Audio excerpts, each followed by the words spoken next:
What's popping? What's happening? What's going on? You're back in the lab with your favorite neighbor, your man Mark Nash.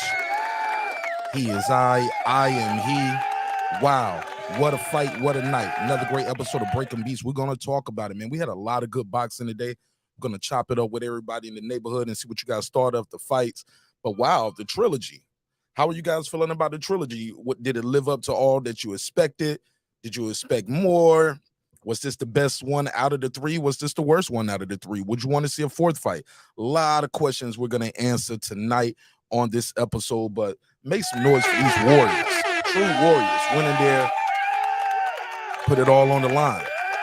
Put it all on the line. Wow, what a fight, man. I can't say enough about these guys. This was a hell of a fight, man. These here and to the last bell, they was thugging it out, right? So wow, we're gonna talk all about it. Damn, good fight, good fight, good fight.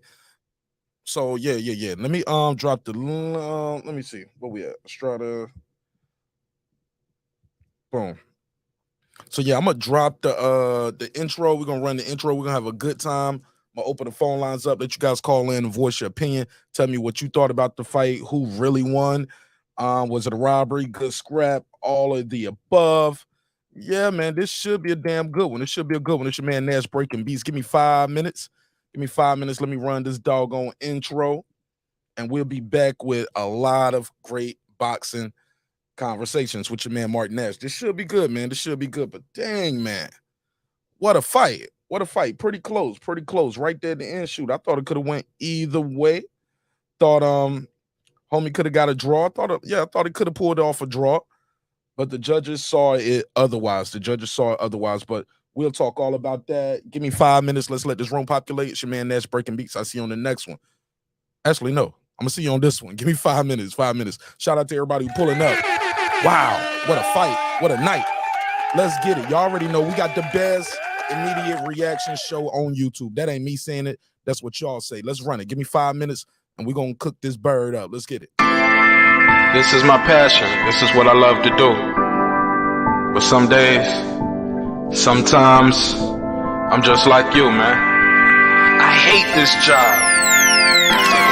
Damn, I hate this job. Damn, I hate this job. Damn, I hate my job. Damn, I hate this job. I'm just like you. Damn, I hate this job. Man, I hate this job. Man, I hate my job. From a good dream I wake, sun rays on my face, planning out my day, hoping this ain't the one that I catch a case. I feel so good, I feel so straight. My manager keep calling me saying, hurry up, you late.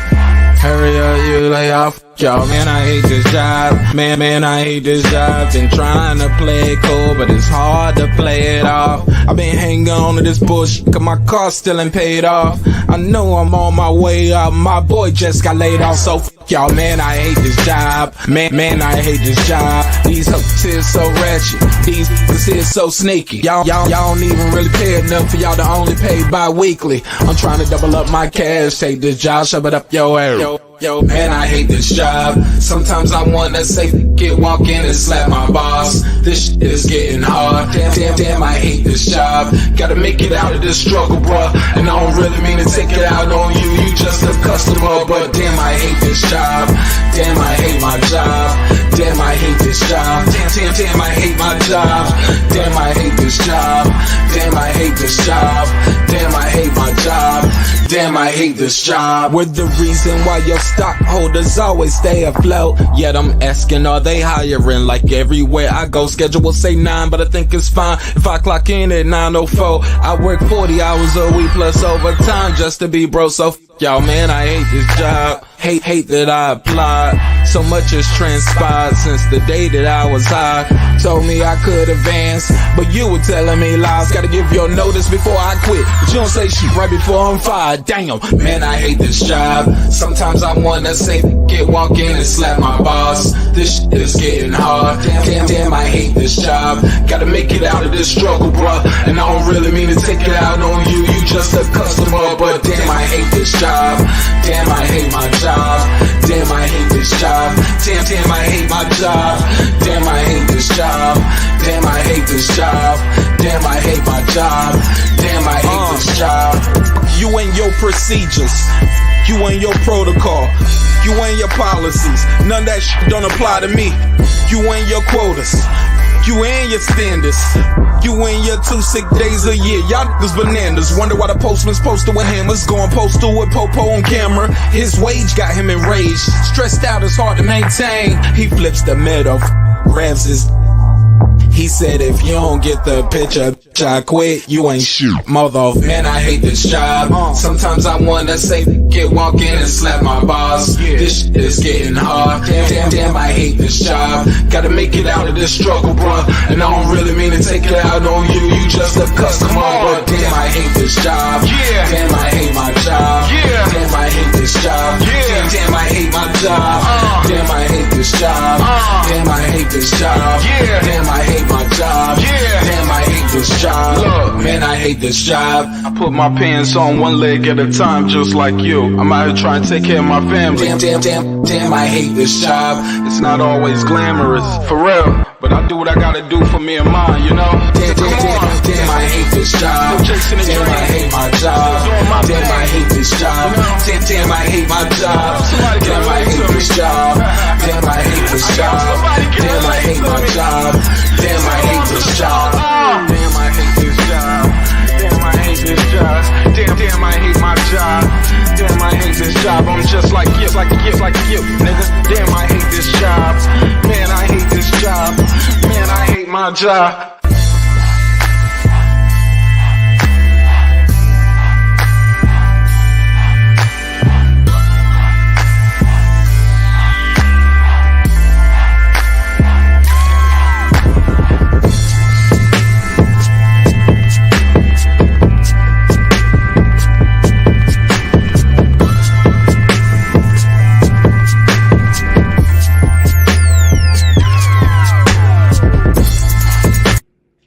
The views and opinions expressed in this program are those of the speakers, commentators, experts, and or the hosts.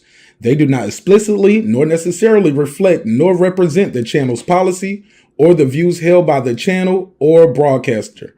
The broadcaster or its channel cannot be held accountable for all or any views expressed during the program. Basically, if I didn't say it, don't come for me. You come for the person who said it. And please don't sue me for somebody else's words. With that said, let's start the show, motherfucker. This that squad sound.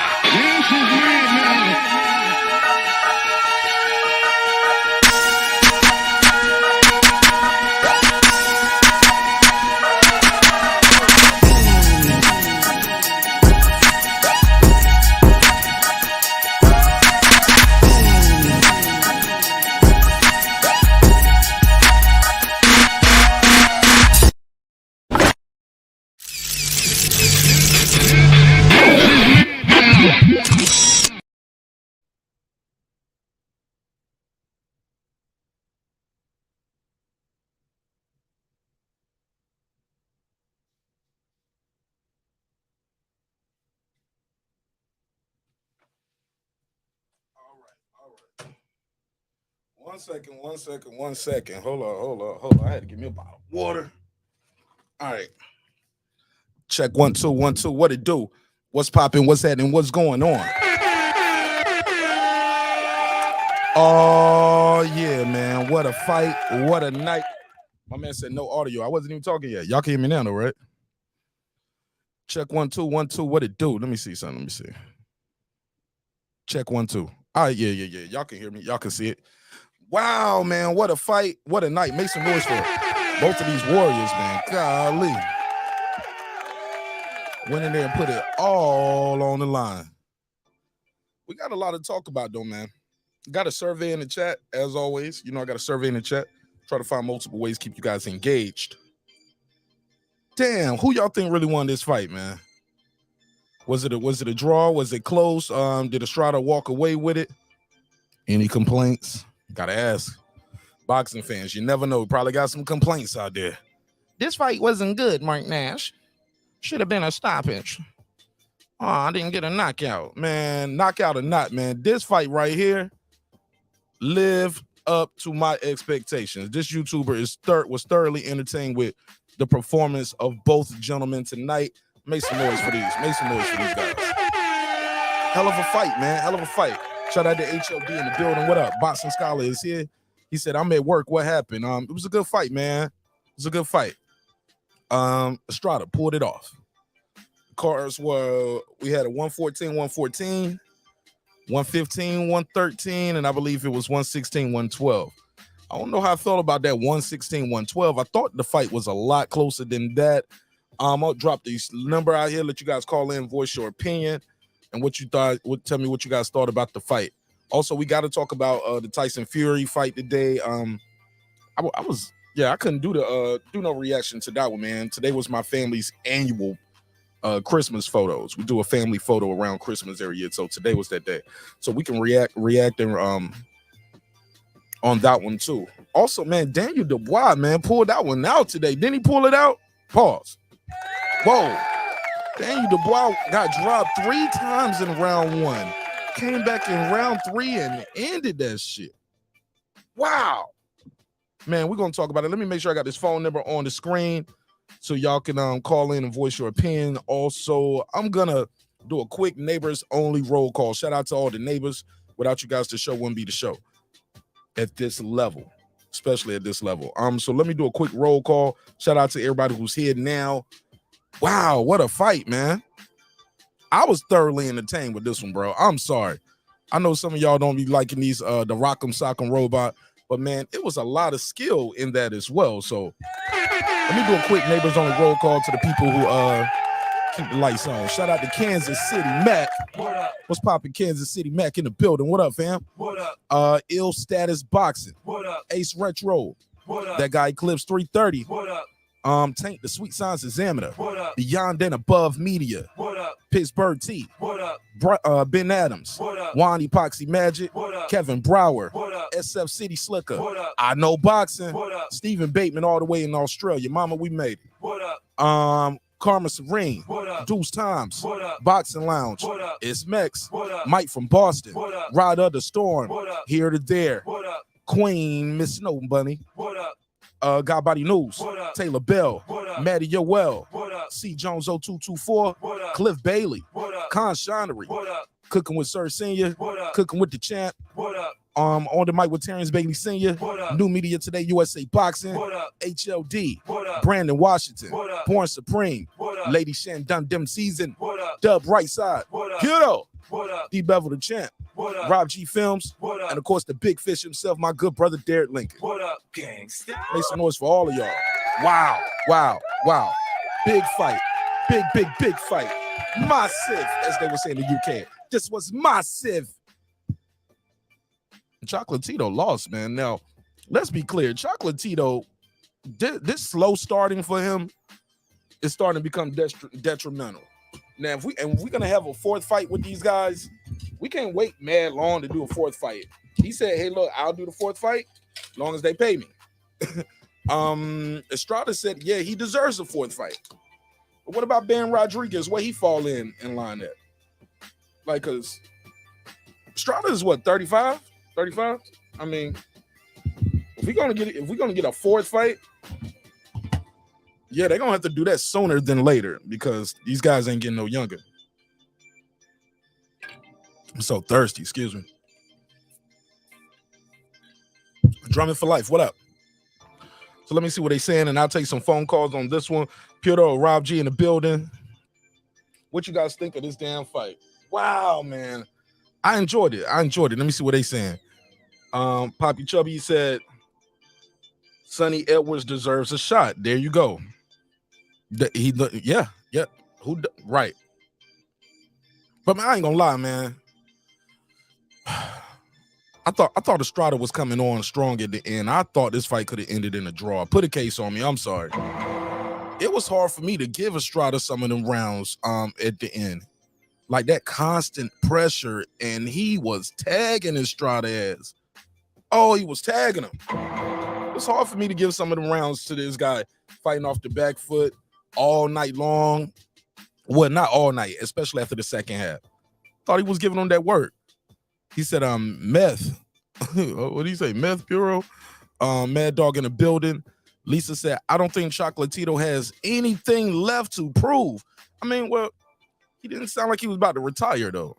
He didn't say he was going to retire neither, though, Lisa. So, shit, long as he's still out here, shit, I mean, I ain't mad at it. But he didn't say he was going to retire, though. Definitely didn't hear anything about retirement. Also, man, we got to talk about the Tyson Fury fight today. Thoroughly put the beats on Derek Ward Chisora. But at the end of the fight, it was a lot of entertainment as usual from the Gypsy King. The Gypsy King always is entertaining, whether you like him, dislike him. Got to respect the guy in the ring. He said short for method. Oh, okay. He said Chalk is. Do you think he's done, Jory Jones? Stop it. No.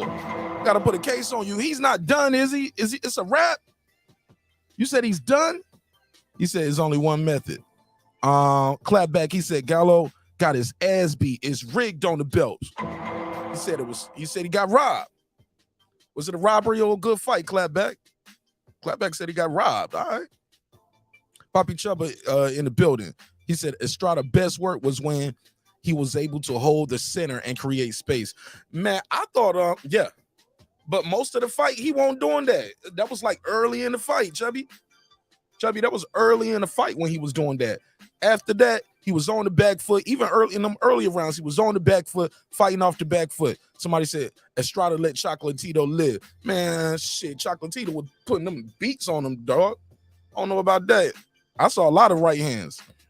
Lefts to the body, constant pressure. I just think he started too late. Clips, I respect Fury post-fight energy. I can't lie, I like it. Hell yeah, man. You can't be a fight fan and not like it. He was looking at Usyk, he said, and Usyk, because Usyk start bucking his eyes at him. Usyk start doing the damn eye buck at him. He was looking at him like this. Start raising his eyes, bucking. Tyson Fury said, you want to do something? You want to do something? You gonna do something? You'll do fuck all, yeah? I was like, oh, Tyson Fury. So, he said, you ain't gonna do shit. He said, you'll do fuck all. You ain't doing nothing. And then Joey Judge just hopped right on up there. It looked like he tried to steal the little shine away from him. I don't know how I felt about Joey Joyce hopping up there, because he seemed more like a fan of Fury. He was like, if he don't want to fight me, me and you can fight. Fury, Joey Joyce, yeah, all right, yeah. I'm like, man, y'all motherfuckers seem like y'all friends more than anything. I don't like that one. Usyk shit seemed genuine. Joey Joyce, and I like Joey Joyce, and I think he'll be a good fight. It's just the energy, though, seems more comical entertainment. Didn't seem genuine. Didn't seem that genuine. That Usyk shit seemed genuine. Usyk, man. Bruh. Usyk a beast. Puro's laughing. Chubby said, once Chocolatito got into the fight, he kept Gallo around the ropes all night after that. Homie was doing nothing but lateral movement. He could not keep the guy off of him. The old man was in there giving this young man some work. I don't know how I feel about that 116, 112. But that's me. That's just me, Martin Ash. That's my opinion. You guys are entitled to your opinion, and the phone lines are open for you to voice that. 470-705-9507. 470-705-9507. Chubby said, Joyce wants that Fury pension plan too. Hey, big money. I ain't mad at it. Look, got 60,000 people in a room to see you fight Derek Ward Chisora. Wow, bro. Them dudes just love boxing in the UK. Say what you want to. UK got some great boxing fans. Hell of a boxing community in the UK. Because you ain't getting 60,000 people in America to watch a lot of fights. I can name some big, great fights, and you won't get 60,000 people over here watching it. But I'll digress on that, because everybody like the shit on the UK fans, and I ain't with that. That should be crazy to me. I'm like, man, y'all be, why? Like, why y'all just hate on the UK? Fuck the UK. I don't like how to talk. Man, turn your TV off then, nigga. Or put on the subtitles and put it on mute. These are good folks, man. Good people. It's good people. Rock from Broughton, he said, salute to Lisa Bells. He said, I know you hype, Puro. Hell yeah. Let me see what he's saying. Philip H., the all-time great. He said, is a fight more affordable over there too, Mark Nash? I mean, these dudes ain't out there fighting for pennies. These dudes are multimillionaires as well. They multimillionaires. Shit, you put. I'm just saying, bro. They ain't putting 60,000 people in no room. Period, though. Over here, we ain't getting 60,000 people in no damn room to watch no fight. Come on, bro. Let's get off the gas. I don't care how much it costs, whether it was $60 or $600. You ain't getting 60,000 people over here in a room to watch nobody fight in America. I'm sorry, I don't see it happening. I don't see it happening. He said, what up, Delisa? All right, so I think I'm caught up on the chat. Let me say this about this fight, too. The officiating, right? It was times in there. I like the referee. I thought the referee did a hell of a job in keeping, let me take this one. Take this one real quick. First call. Hold on, caller. I ain't even had a plug plugged up. Right. Caller, what's your name? Where you from? What's up, man? This Ty calling from Savannah, Georgia, man. What's up, man? Talk to me, Ty. What you think of the fight, my brother? Man, I didn't even see the fight. I'm calling to see who won the fight, man. I'm just coming from the Clemson, North Carolina game here in Charlotte, man. Who won the fight? Tell me. Wow. Estrada won. He won again? Won again, bro. It was a close fight, though. It was back and forth, and arguably Chocolatito won that shit at the end, bro, because there was a lot of rounds at the end. He was just bagging up the rounds, and he was pushing the guy back all night, but they gave the shit to Estrada. I think Chocolatito started too slow at the beginning, but shit, some people had him winning every round after round 5. It looked like he won 6, 7. I mean, Estrada might have won 7, but I had Chocolatito winning 8, 9, 10, 11, and 12 could have went either way. Like, Chocolatito definitely won that. He definitely won that second fight, in my opinion, but I didn't see none of the fight. I just saw y'all on YouTube. I said, let me call in, man. I didn't see none of the fight. I'm just calling in to see your opinion and see who won the fight. It's a good fight, man. This shit was definitely worth the watch. Again, did you see Fury versus Derek Ward-Chisora earlier today on ESPN? I was watching some of the game while I was at the Clemson game. I saw he stopped him in the 10th or whatever, and I saw Dubois, he got dropped like 2 or 3 times and one in the third, right? 3 times. No, he got dropped 3 times in round 1, and he stopped the guy in round 3. Yeah. I was watching. I was looking at the Clemson. I was at the Clemson North Carolina game watching that on my phone, but I didn't get none of the Chocolatito Estrada fight. Okay. You know what I'm saying? Okay. Well, this was a good one. This is worth the replay, man. This is worth the replay. Would you want to see them? Oh, you didn't see this fight. Do you think they should do a 4th fight? Shit, they need to do a 4th and a 5th fight, man. Shit, them motherfuckers is just like Pacquiao Marquez. They made for each other, man. Yeah, man. Yeah. Damn good fight. Damn good fight between these guys. All right. Well, I appreciate you, man. You got anything else you want to say? Oh, do you want to see Usyk versus Fury? Usyk versus Fury next, or you want to see Usyk versus Fury versus Joe Joyce? Nah, man, they way overdue for each other, just like Bud and Crawford. They need to go ahead and get it on. Usyk Fury need to go and get it on. Bud Crawford need to go and get it on. You know what I'm saying? And that's what it need to be, man. I think Usyk gonna be a problem for Fury for maybe about 6, 7 rounds, but I think Fury eventually decides, and just him being he's a genetic freak. He gonna eventually figure his size and skill eventually gonna overcome Usyk, and he'll probably end up beating him in the 10th or 11th round. But he's definitely gonna be a puzzle. You know what I'm saying? But that fight is overdue, just like the Bud Crawford Terrence. Bud Crawford alcoholic Spence fight. Oh Lord. All right. I couldn't agree more. You know I couldn't agree more. Well, all right, man. Well, I'm gonna try to see if I get some more calls, man. Thanks for calling in, bro.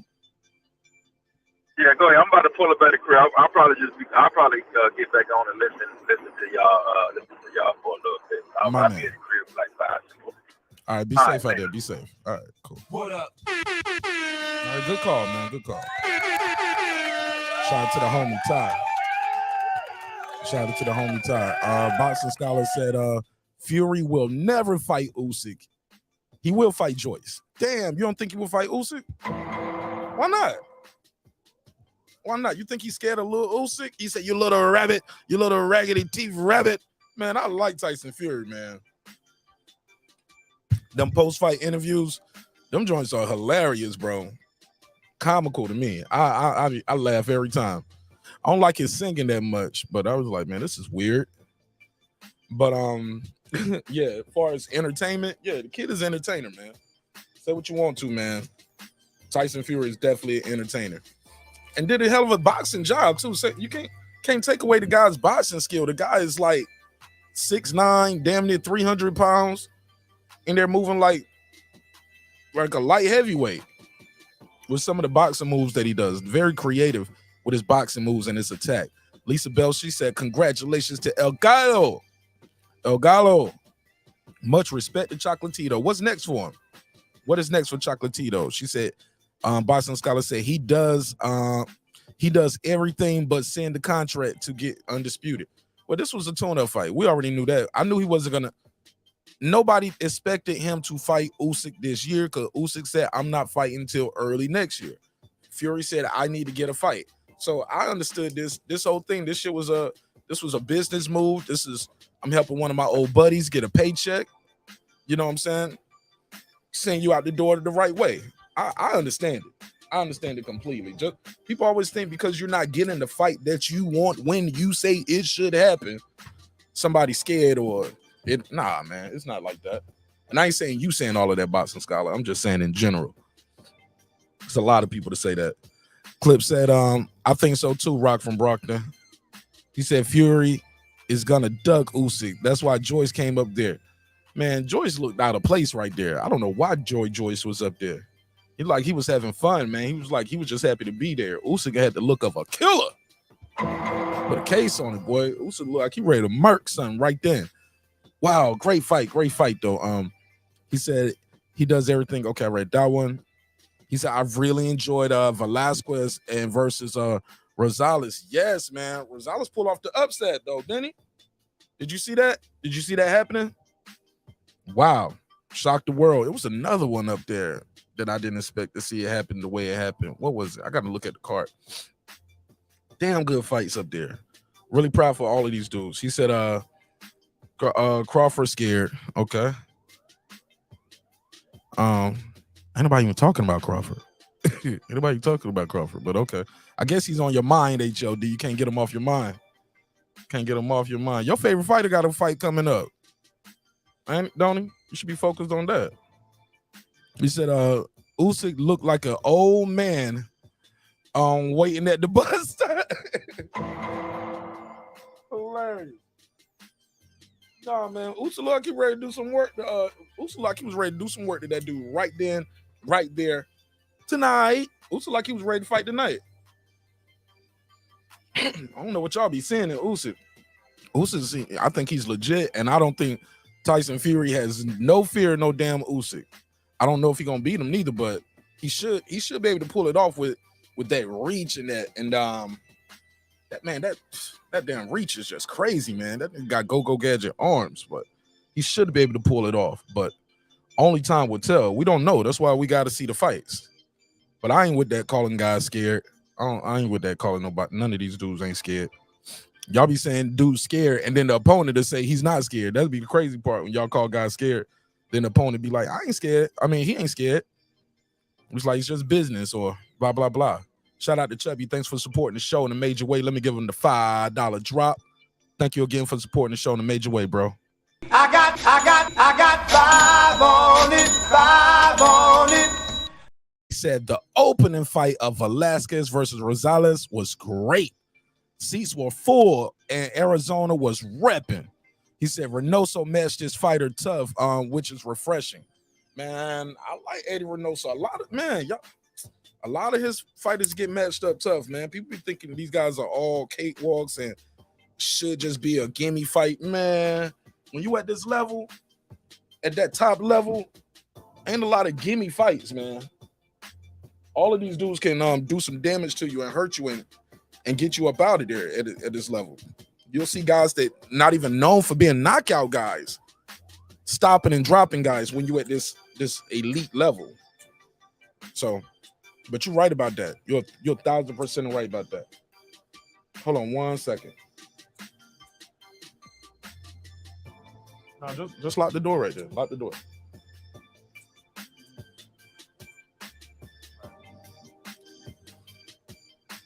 All right. Let me pin that one. Shout out to Chubby though. Thank you again, Chubby, for supporting the show. Hell yeah, man. I really enjoyed this whole day of boxing, man. This was some good stuff today. Shout out to Miss Knockout Boxing TV 86. Peace to you, sister. How you doing? Peace to you and your family. Tell the mister I said, what up, though? What up? Peace to all of y'all. Peace to all of y'all. She said, salute. Salute to the chat. Salute to you, fam. Salute to you, fam. Chubby, what up, though? Chubby said, he said, scared. He said, people who say that never spend time around fighters. Come on now. Come on, man. Don't bring no scared business to me. The roughest, toughest jump. Yeah, I'm joking. Terrible accent. Y'all know what I meant, though. Nah, it's scared business. Don't bring no scared business to me. Ben Adams, he said, salute to the Queen, Lisa Bell. He said, King Usyk will destroy trash talking Fury. All right, let's go, Ben. Ben, you got some bread on this? I think, Ben, ain't you in Canada or you in the UK, right? I think you're in the UK. You gonna go to the fight? Ben Adams, you gotta go to the fight, bro. You gotta go to that. If y'all do that undisputed, bro, you gotta go. Lisa Bell, she said, what's up to the Miss Knockout 86? She said, salute to you, Miss Lisa. Lisa said, Ben Adams, we just want to see an undisputed heavyweight champion crown. That's all. I mean, we ain't had one since Lennox Lewis. That's how long it's been, y'all. Lennox Lewis. That's a long time.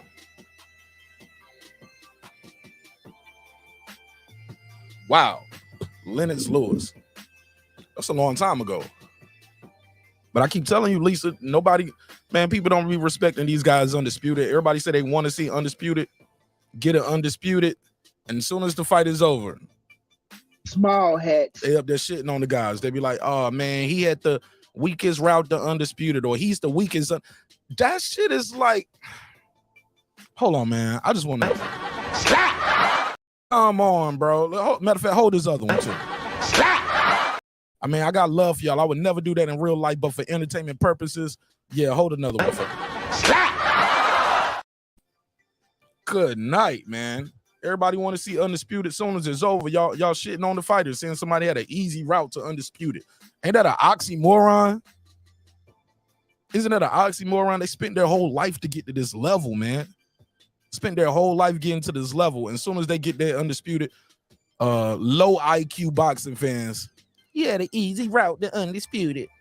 Mark Nash, his undisputed was easy. Easy?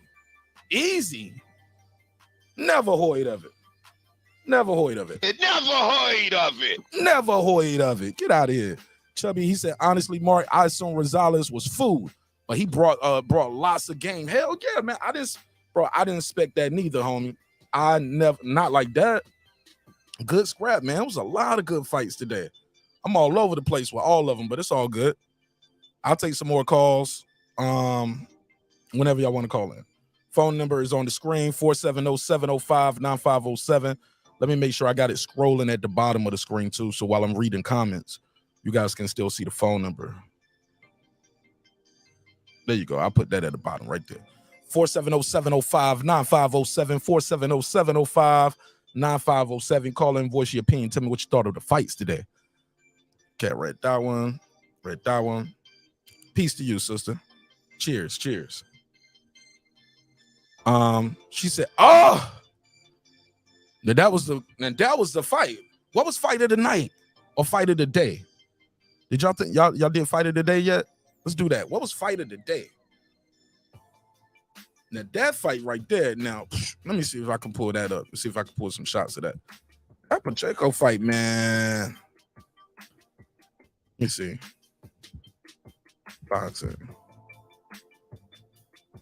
Now that guy's a beast. That guy's a beast. He almost decapitated homie at one of them shots, yo. Definitely got a lot of people on the super middleweight division looking around like, yo, who's this kid today? Cause this kid, he's young too. I think he's like 21, 17-0, 14 knockouts. Yeah, that's him right there. Yeah, him and Luna, man, second round, that shit was all she wrote, baby. All she wrote. Good scrap. That was a damn good scrap, man. While it lasted. But, we kind of saw that happening, though, right? This kid is seek and destroy. But the way he was putting his punches together, I like to see these young guys out there, especially When they expected to go there and slaughter the dude, they put their punches together. He said, salute, just subscribe, great fight. I had it as a draw. Okay. Put a case on it. I know a lot of people probably had this as a draw. He said, Chad, salute. She said Pacheco is great, but his opponent was nowhere close on his skill level. He had a lot of experience, though. See, sometimes it's about that experience, too, and you don't know that until you get in there. Look, think about it. We saw what Gabe Rosado did to Beck the Bully, right? When Beck the Bully was on his rampage, sometimes you get a old lion that sitting at the edge of the cave, and he ain't letting you pass, man. Nah, you ain't gonna walk past me today, dog. Ben Adams said Lisa Bells. He said, I know, sis. He said, I'll believe it when I see it. Them in the ring like Bud and Spence, Queen. It's getting so boring talking about it right now. Amen to that. I'm trying to avoid it. Trying to avoid the Bud Crawford and the Spence shit for at least a day, right? Can we avoid it for the day? I ain't even gonna bring it up tonight. Hamed said, Chad, I've been working 12-hour night shifts, bro. I just got up for Fury and Trezor. Man, get some rest, bro. The playback will be up tomorrow. Get some rest, man. You probably need some rest more than you think. Let me see. He said, I missed the first 3 rounds of Fury versus Trezor fight. He said, my stream went then cut off around 7. Oh, your stream cut off. It just cut off? Yeah, that'd be the worst when you be streaming a fight and you getting all the undercards. You get the ring walk, the national anthem, you get to the main event, and then all of a sudden your shit get cut off. Yo, you are banned from the server. You are banned from the server. I know that'd be the worst. It got to be some of the worst feeling in the world. That's why you got to buy the fight. Support the fighters. Because low-key, you know you really want to see the fight, but I get it. Everybody ain't got it like that. I damn sure ain't got it like that neither. But that'd be the worst, though. When you sitting there watching the fight, you like, yeah, I got a good link right here. This is working. All of a sudden, you are banned from the server. Start clicking in. Oh, man, that got to be the worst. Lisa Bells to Ben Adams, she said, yes, those divisions are political. Which division? What division y'all talking about? He said that WWE style interview with Fury Usyk was entertaining. Absolutely. Straight entertainment. I couldn't agree more. We need more of that. We don't need guys going to the fights and not going to the fight. And you know we want to see you fight the guy, man. Go to the fight and let the guy get in the ring. I think that's what some people didn't like about AJ, because Wilder was like, I ain't going to the fight. He said, man, they already done told me I can't get in the ring.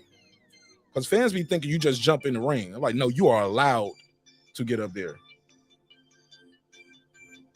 I remember when Clarissa Shields went to the Marshall fight, she was like, hold up. So y'all let her come to my fight and get in the ring, but I can't come to her. I can't say nothing to her and get in the ring at her fight. As soon as she said that, they was like, leave her alone, get out the way. And she walked right on up there, told Savannah Marshall, I'm gonna beat your ass. And she did. Gave Savannah Marshall them beats, man. Hey, look, sidebar, man. I know this is random, but for my fight of the year list, shit, man, I got all 3 of them ladies fights on my fight of the year list. I got Katie Taylor versus Serrano on my fight of the year list, Baumgartner versus Mayer, Marshall versus Shields. All 3 of those on my top 10 fights of the year. Top 10, all 3 of them. I don't even know if I could pick one. If I had to pick one, it'd probably be Katie Taylor versus Serrano. But yeah, all 3 of those. Women had a hell of a year in boxing this year. Don't tell my boy Mex though; he don't want to hear that.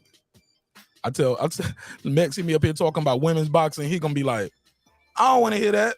I want to hear that. Absolutely. Let me see. Heavyweight and welterweight, Mark. What about it, Lisa? I missed it. Streaming free fight. I don't think it was free for them. I don't think it's free for everybody. I think it's free for us in America. I don't think it was free for everybody, HOD. I think depending on where you lived at in the world, some people had to pay for that. If I'm not mistaken. Or if you're watching it on your phone, like maybe he don't have ESPN. Some people ain't got ESPN Plus. Here we go. Kylie Jenner said it was a robbery. Put a case on it. Got one. We got one. I knew it was gonna happen. That's two. I knew it was gonna happen. 2 people said robbery.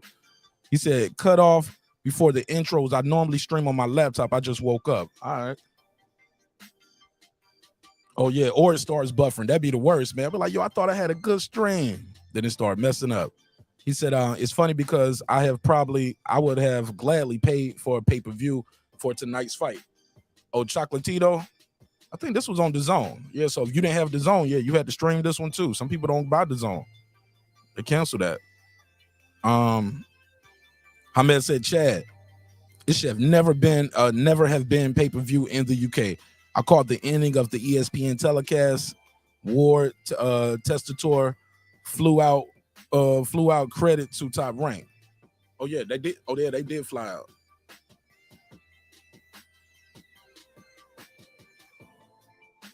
Ben Adams, he said, HOD, there's loads of free boxing streams, bro. Chubby said, good impersonation, Mark. I just be talking, man. I just be up here running my mouth, having a good time chopping it up with y'all about boxing. He said, Mark on the road with the voices tonight. All right, I'm gonna keep going. Lisa Bell said, that's not true, Mark. You can't just go. She said, that's not true. You can't just go into someone. That's what I said. You said that's not true. I don't think you can. You can't just go into somebody's ring. You got to be allowed. I said you got to be allowed, Lisa Bell. I ain't say you could just walk in there. I don't care if you're the champ or not. They're gonna say sit your champion ass back in your front row seat. You're not allowed in his ring tonight. Some people don't want you to go out there and take their moment. Some people ain't with that.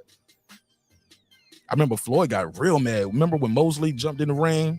Him, Bernard, all them Golden Boy niggas surrounded Floyd Mayweather. He was not happy that night. He was like, no. Respect me as a man. Respect me. See, I respect you as a man. Respect me as a man. Why?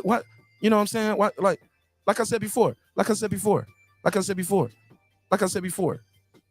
And then Max jumped in. Max said, Manny Pacquiao. I knew that name will get a rise out of you. Floyd said, let me hold the microphone because you do too much talking anyway. The crowd said, ooh, Max Kellerman got his feelings hurt. He said, all right, we'll go back to you, Jim. He said, yeah, go back to Jim then. Floyd was bad as hell that night. He said, you talk too much anyway. Okay, Juan said it was pay-per-view overseas. Eddie Hearn is a big part of women's boxing game, getting some good exposure. Shit, some people said Jake Paul is too, right? Y'all don't like Eddie Hearn, y'all don't like Jake Paul, but these guys are doing some major things to get these women some exposure, get them paid, and get their fights on a large platform so everybody can see them prime time, main event. Yeah. He said, I have DAZN. Security guard. He said, security guard said, get out or get tossed out. Clarissa shit. Like, y'all let that bitch come in my motherfucking fight. Fuck that shit. She went right up there too. Ben Adams, he said, I stream every fight for free. If it's good, I buy a ticket at my local pub. He said, like AJ versus Usyk. Shout out to you. Yeah, you definitely overseas. He said, my local pub. Franco, what up, Frank? What's popping with you, Frank? Let me give Frank the drop. What up, though? What up? He said, hi, dude. He said, new viewer here. He said, what were your scorecards, Estrada versus Chocolatito? Greetings. Franco, I didn't score it. I was scoring it at first. Then I stopped scoring. I was like, damn, man, Estrada is coming on strong and Chocolatito starting off slow. Then I tried to go back halfway through and tried to rescore it in my mind, which is never good. I didn't write the scores down, though. But I had Estrada winning those early rounds like many of you guys did. However, the end of it, though, man, Chocolatito was just doing amazing work that just could not be denied, man. Chocolatito was just coming on so strong, man. The combinations, he was constantly pushing the guy back. I just thought he was doing everything I like to see a fighter doing. And he's an older guy in there. But this fight was hard to score. These kind of fights are very hard to score. Very hard to score. But wow. I enjoyed it, man. I thoroughly enjoyed it all. Shout out to Franco, though. Welcome, Franco. How did you score the fight? Did you have a win? Also, I got a survey in the chat. Let me see what the survey looking like. I got a survey in the chat. Let me see what they saying. I got y'all. Got a question for y'all. Who won? Who really won? Chocolatito, Estrada, or was it a draw? So far, 54% of you guys are saying Estrada pulled it off. Okay. So you guys, for the majority of you guys right now are agreeing with the judges. But if I do that math right there, shit, that's still pretty damn close. 46% saying it was either Chocolatito won or it was a draw. So that's a pretty close fight, man. That's a pretty close fight. I mean, it could go either way. He said, Jake Paul too, for sure, Mark. Absolutely. Say what you want to about Jake Paul. You can't, he said, Mark, you didn't read what I said happened to Nonito Donaire? No. What happened? He okay? What happened? Let me scroll back up. Damn, what happened? Nonito Donaire was kicked out of the ring. He was kicked out the ring tonight. He jumped in the ring. Who in this fight right here? He jumped in the ring for the Estrada Chocolatito. Oh, I missed that. Why they kick him out of the ring? They ain't want. Who kicked him out? Eddie Hearn, the security. Was it one of the? Was it Estrada's team? What fight was that? I missed that. I missed it totally. HLD. He said Beterbiev. He said Fury Usyk. Beterbiev, Bivol, Crawford versus Spence need to happen. Hamed, I couldn't agree more. And I'm a draw. I couldn't agree more, homie. I don't know. I don't know if we're gonna get that though. Unfortunately, the way this game is going. Unfortunately, I don't know when we're gonna get those fights, fam. We need to get those fights though. He said Fury Usyk. Okay, I read that one. She said, Lisa Bell said, if the fighters are fighting next, then they come in the ring sometimes. Got to be allowed though. Got to be allowed. They're not gonna just let you walk up there. Damn. But I would like that, Lisa Bell. Shit. In a perfect world, Errol Spence will be right there next Saturday saying, what's up, homie? Let's get this thing popping next. In a perfect world, do I think that's going to happen? No. Because he was at a Crawford fight before and he left. So why would he come to a Crawford fight? I don't think they would have stopped him from getting into the ring if it was going to be the next fight, but it is what it is. I don't want to get too far into Spence versus Crawford debacle. Gets us nowhere. It gets us nowhere. Juan Epoxy Match, he said, Alicia Baumgartner is that one piece in that one piece dress. He said, love women in those. Absolutely. Beautiful sister. Beautiful sister. Ahmed, he said, Fury White was pay-per-view worthy. Not Chisora. the first two Chisora fights were on free terrestrial TV and Box Nation. Fury and White. Yeah, that it was not pay-per-view worthy. What was it? Was it on pay-per-view? Can't even remember. I thought it was on ESPN or something like that. ESPN Plus. Oh, for you overseas though, it might have been pay-per-view for y'all, right? Fury versus White. That might have been pay-per-view for y'all, not for us. Chubby with the $2 donation. Thanks for supporting the show. Let me give him the $2 drop. I'll give you the $2. You give him the $2. All right, pay him the $2. Oh, pay the $2. He said, what did you think of the Martinez fight?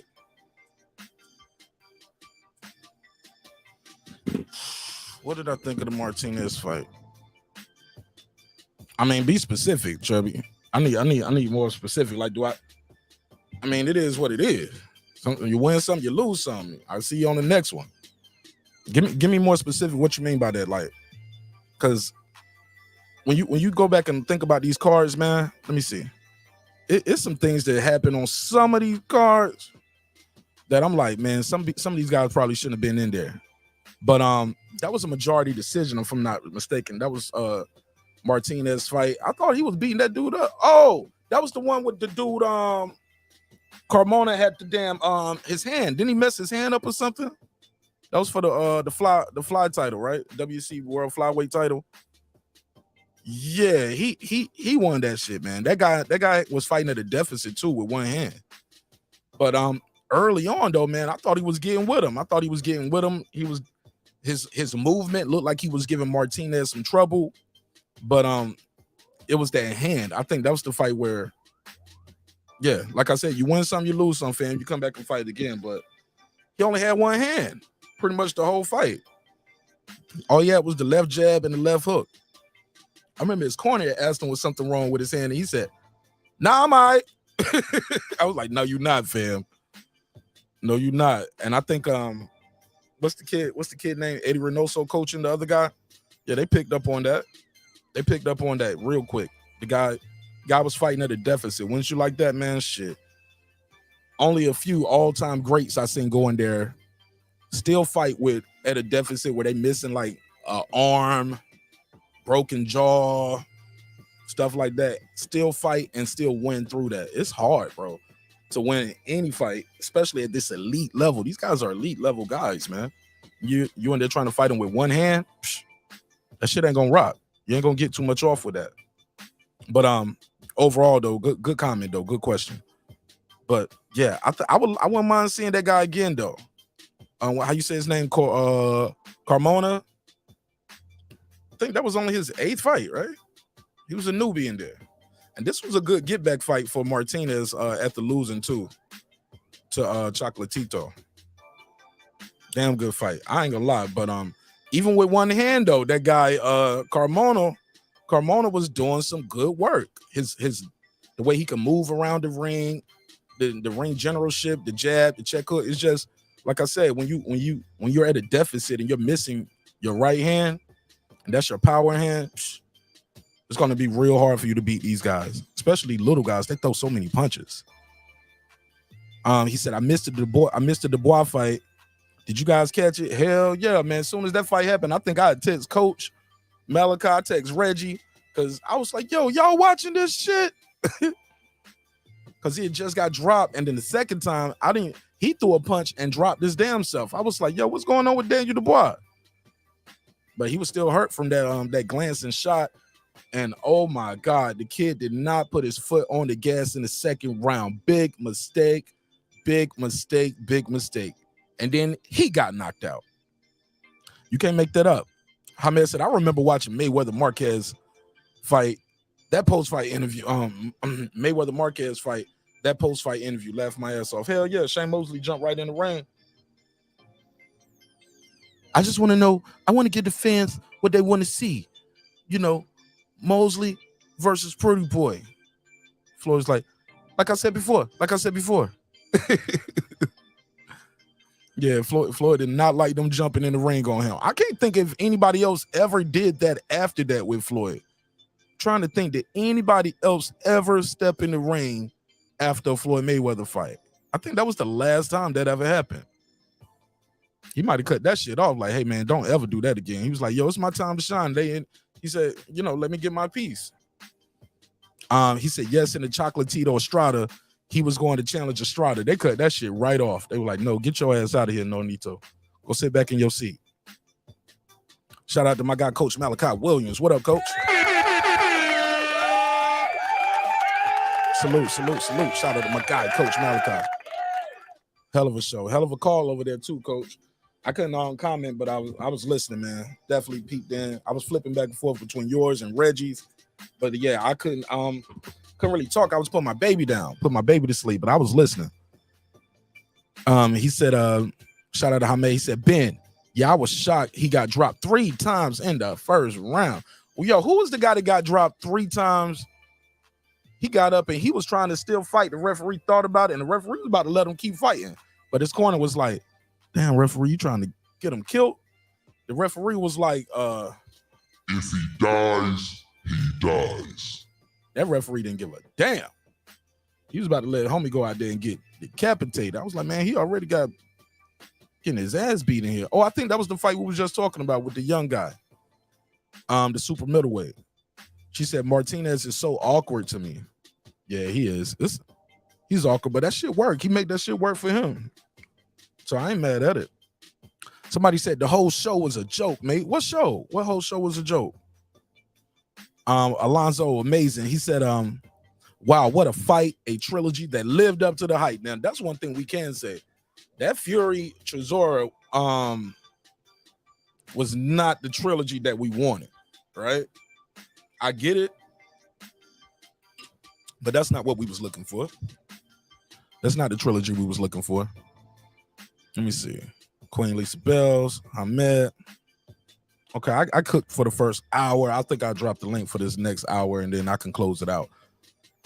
Somebody said, Ben, yeah, it was a poor card. Good thing Top Rank didn't put it on ESPN pay-per-view like Fury White. Hold up, so Fury White was pay-per-view? Man, I don't recall paying for that, man. Let me see. Fury White. Fury versus White. Let's see. Fought in Wembley Stadium. Let me see something. Was this on pay-per-view? Let me see the fight poster. Let me see. Was this on pay-per-view? Hell yeah.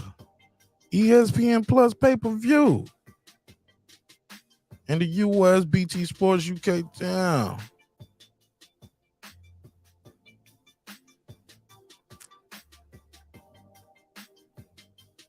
I don't recall paying for this, homie. I'm sorry. I don't remember paying for this. I do not remember paying for that one. Did we put in money together for that one? Did we pool money together, or did we just stream that fight? I don't recall paying for that one. Yeah, but that should not have been on pay-per-view. I think Troy Graham probably the only person in America who bought that shit.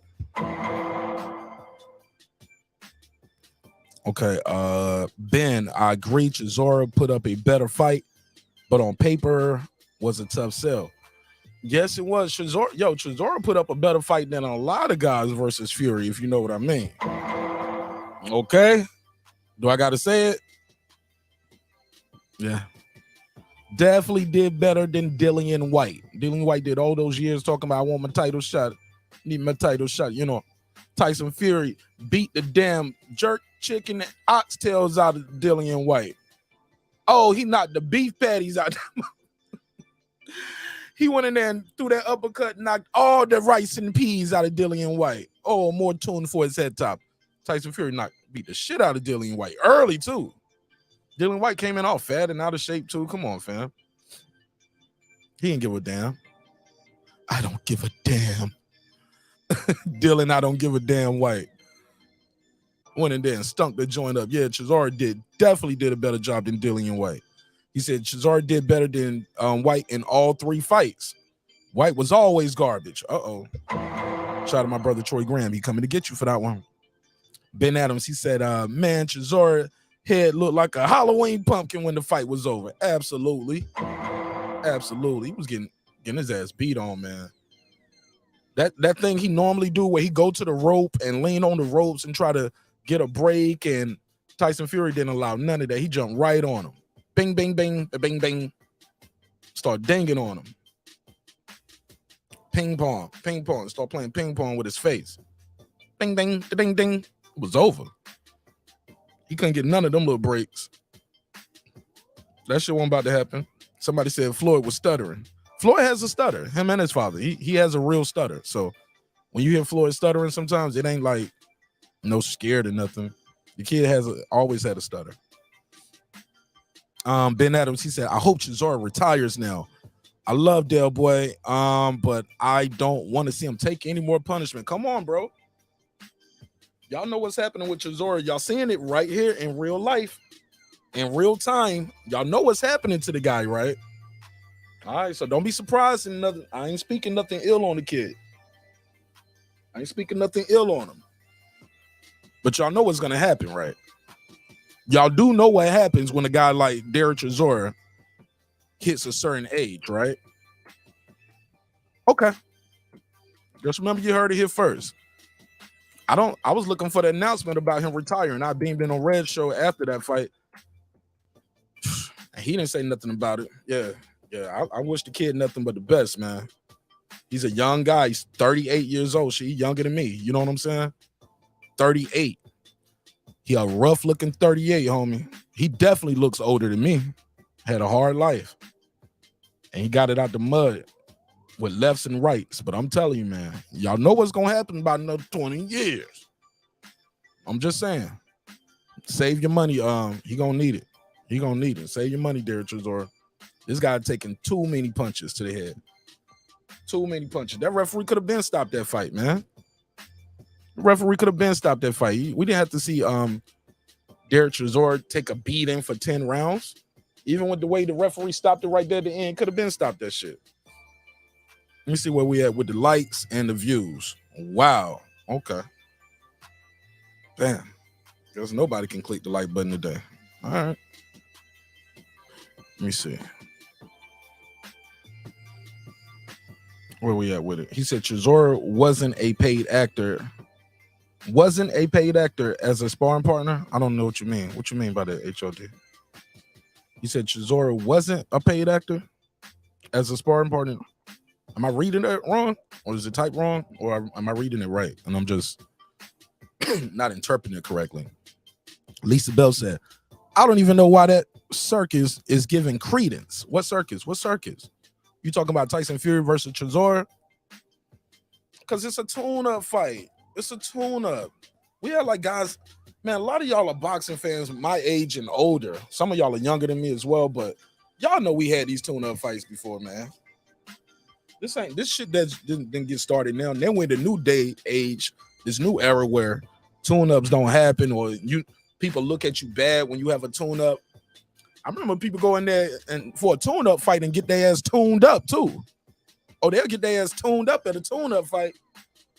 Mess around and look, like shit. Remember Pernell Whitaker versus Hurtado? People always remember the highlight of the way the fight ended, with Pernell throwing about 10 to 11 unanswered left hands. Hurtado's falling out the rope. Arthur McCanty is late, getting in there to stop the fight. But people forget Oscar De La Hoya was there, and Whitaker needed this win for the big payday against Oscar De La Hoya. He was losing that Hurtado fight prior to that beautiful knockout, classic highlight. Yeah, he was losing though. He was losing. He needed that. So yeah, sometimes a tune-up go in there and tune these guys up. So we got to take the good with the bad. Got to take the good with the bad. Alden Johnson in the building. What up, fam? What's poppin'? He said, salute to Mr. Nash. That's me. He said, I thought Gonzalez should have won the fight against Estrada tonight. He landed a lot of power shots in the second half of that fight. And the guy Fury fought today, it's time to retire. Absolutely. Absolutely. I couldn't agree more. Shit, he could have retired after the last fight I saw him in there when he was looking rough, because he won his last fight, but arguably some people didn't think he should have won that one. But he had a whole streak of rough fights, man, where it could have went either way. But Derek Ward Chisora, man.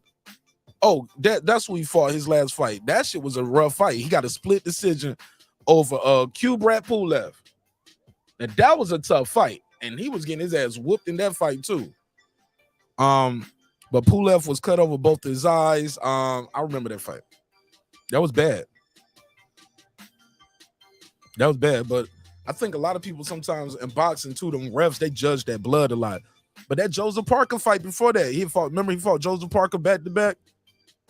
Lost. Before that, fought Usyk, lost. I'm just saying he had a string of Usyk beat him bad though.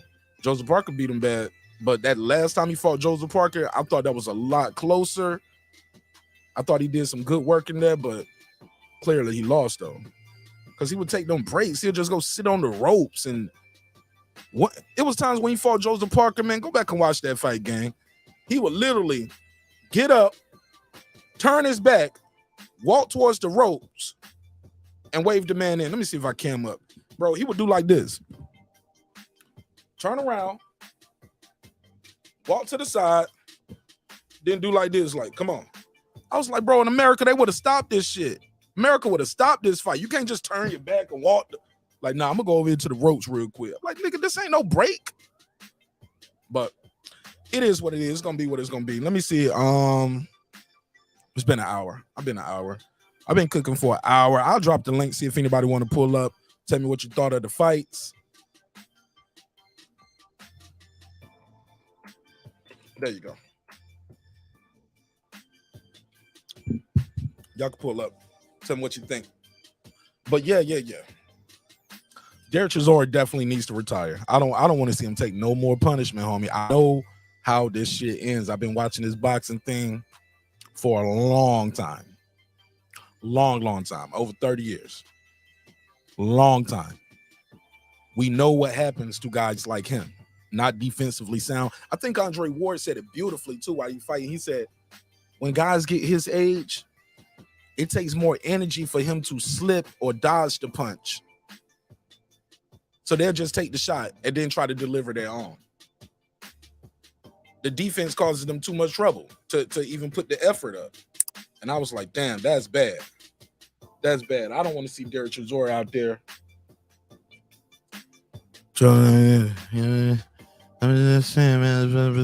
Man, come on, y'all. Y'all know what's going to happen. These guys don't even get, man, these guys should be getting mandatory CAT scans and all kind of shit before they get in the ring. Like, nah, we gotta get an MRI, CAT scan. We gotta do a full checkup on you. Not just wiggle your fingers, touch your toes, check your heart, check your breathing. Man, y'all need to run their whole body through a damn scan. See what the hell is going on with them brains up there, cause these guys taking damage, bro. And I mean, sorry about that. And I mean severe damage. Bro, let me see if I can find a picture of Derek Chisora after this fight. Because I didn't get a screenshot on that. I was looking at that on my phone. Let me see if I can see Derek Chisora after Tyson Fury. See if I get a screenshot of what this guy looked like up here. Getting his ass beat.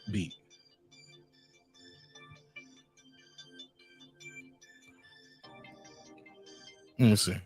But I remember, there we go. Nah, you can't see his face that good on this one. Man, Tyson Fury is a massive guy, man. This dude is huge, man. Say what you want to about him. This kid is skilled too, man. This kid, Tyson Fury, got some damn skills, bro. Look at this shit.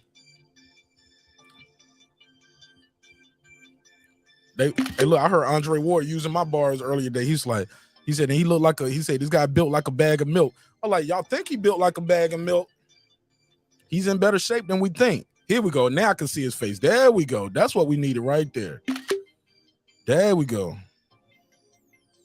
Let me get that screenshot right there. Boom. Put that one on the thing. Let me put this one on screen. Look how this guy's face look. Somebody look at this.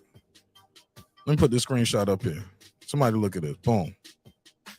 Reggie, good call on the shit too, man. Good call, man. You definitely be calling that shit. A lot of guys, they don't even be calling the fights. They'll just be sitting there reading the chat, talking about random shit. I'm like, man, I thought you was calling the fight, bro. Don't even be calling the fight.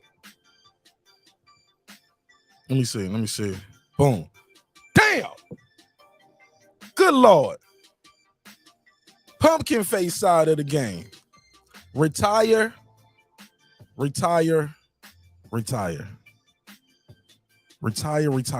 don't want to see this. I don't want to see it. I don't want to see nothing bad happen to this guy. And it's already there. You can't get your ass unwhooped. You heard me? You can't get your ass unwhooped, KP. Shout out my brother KP in the building. Come on, fam. Destroyed him. I don't think he won a round. I don't think he won a minute of the fight. I don't think he won a minute of any of the 10 rounds. Not 1 minute. I don't think he won a stanza like in an exchange. This guy got beat up, demoralized, embarrassed in front of God and country. Got paid though. Hey, I ain't mad at him. Get your coin, bro. Get your coin. I remember after that last fight, he was telling Eddie, I need to get paid. Like he was trying to fight AJ. He said, man, I need to get paid, man. He said, Eddie was like, you making good money, man. You making good money. Stop saying that in front of people, man. Like I ain't paying y'all niggas. Stop that shit. He said, man, he said, everybody else kids in private school. My kids need private school too. I want a Mercedes. We need some private school for my kids. Man, they could have stopped that shit Reggie, they could have stopped it when he signed the contract. They could have stopped this fight when he signed the contract. Shout out to my sister Carmen Saran. What's popping?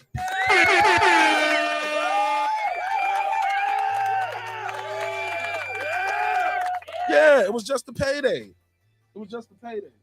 Man, when somebody click the link and join, I'm gonna go grab my glasses because I can't see half of these shits now. Starting to work on me. The vision is going bad. Let me see. Yeah, they could have stopped this shit when they signed the contract, Reggie. The hell we on? But yeah, it was a payday because I remember hearing that before the fight when after he fought Joseph Parker. Pulev. He was like, "Man, I need the big payday. I need my big payday." Go back and watch it. Talk about my kids need private school.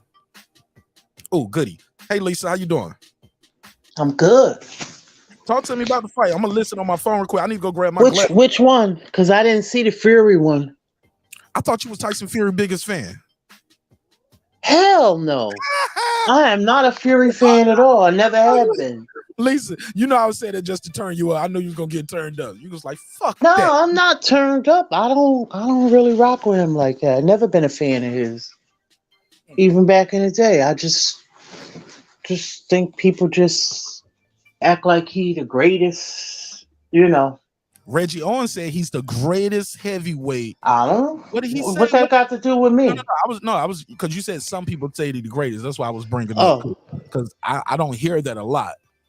But I've heard it today a lot. But tell me what you thought of that fight with the Chocolatito and Estrada. I'm gonna listen on my phone. Amazing trilogy, amazing fight, amazing trilogy. I had it 8-4 for El Gallo, you know. No, I was rooting for Chocolatito going in, but I don't know. Chocolatito just looked a little old to me tonight. That's just to me. It could be me. I think that he started a little late. He did good work in spurts. I mean, don't get me wrong.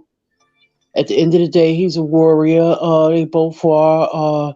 He's had a lot of fights. He's been in a lot of wars. So, I don't know. You just don't know when that moment comes. Your mind is telling you one thing, but your body is not. Your body and your mind is just not connected. I've heard that can happen with some fighters where, Yeah, that happened with R. Kelly too. Joke. It's a joke. It was a joke. Yeah, I know. My mind's telling me no. Yeah. But my body. Yeah. My body it's just for the jail. I'm sorry.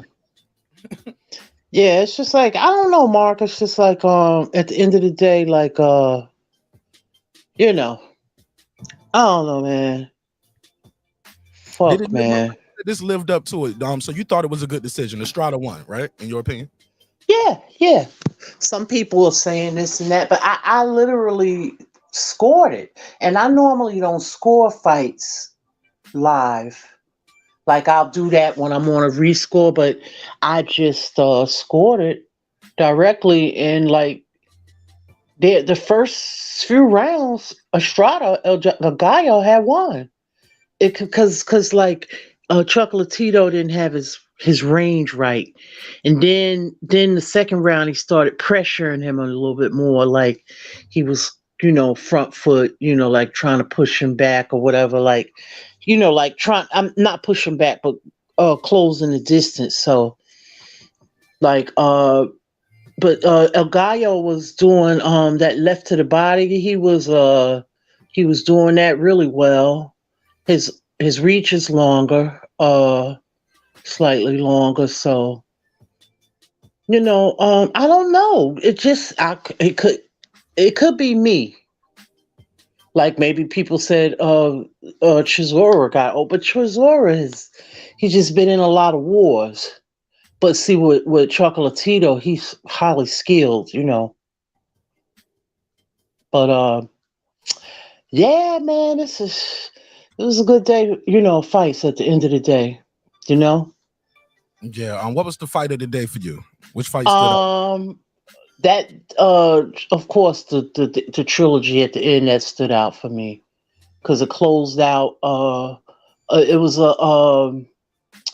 a historical trilogy, and it'll go down in the history books. Another fun one was the Pacheco one. Oh God, that was crazy. I mean, it didn't last, huh?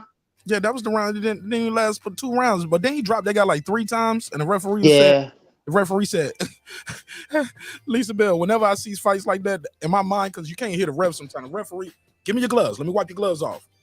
You ready to go die? It's like you might as well ask them, you want to go out there and die? Yeah. Go. The corner was that was bad. Yeah.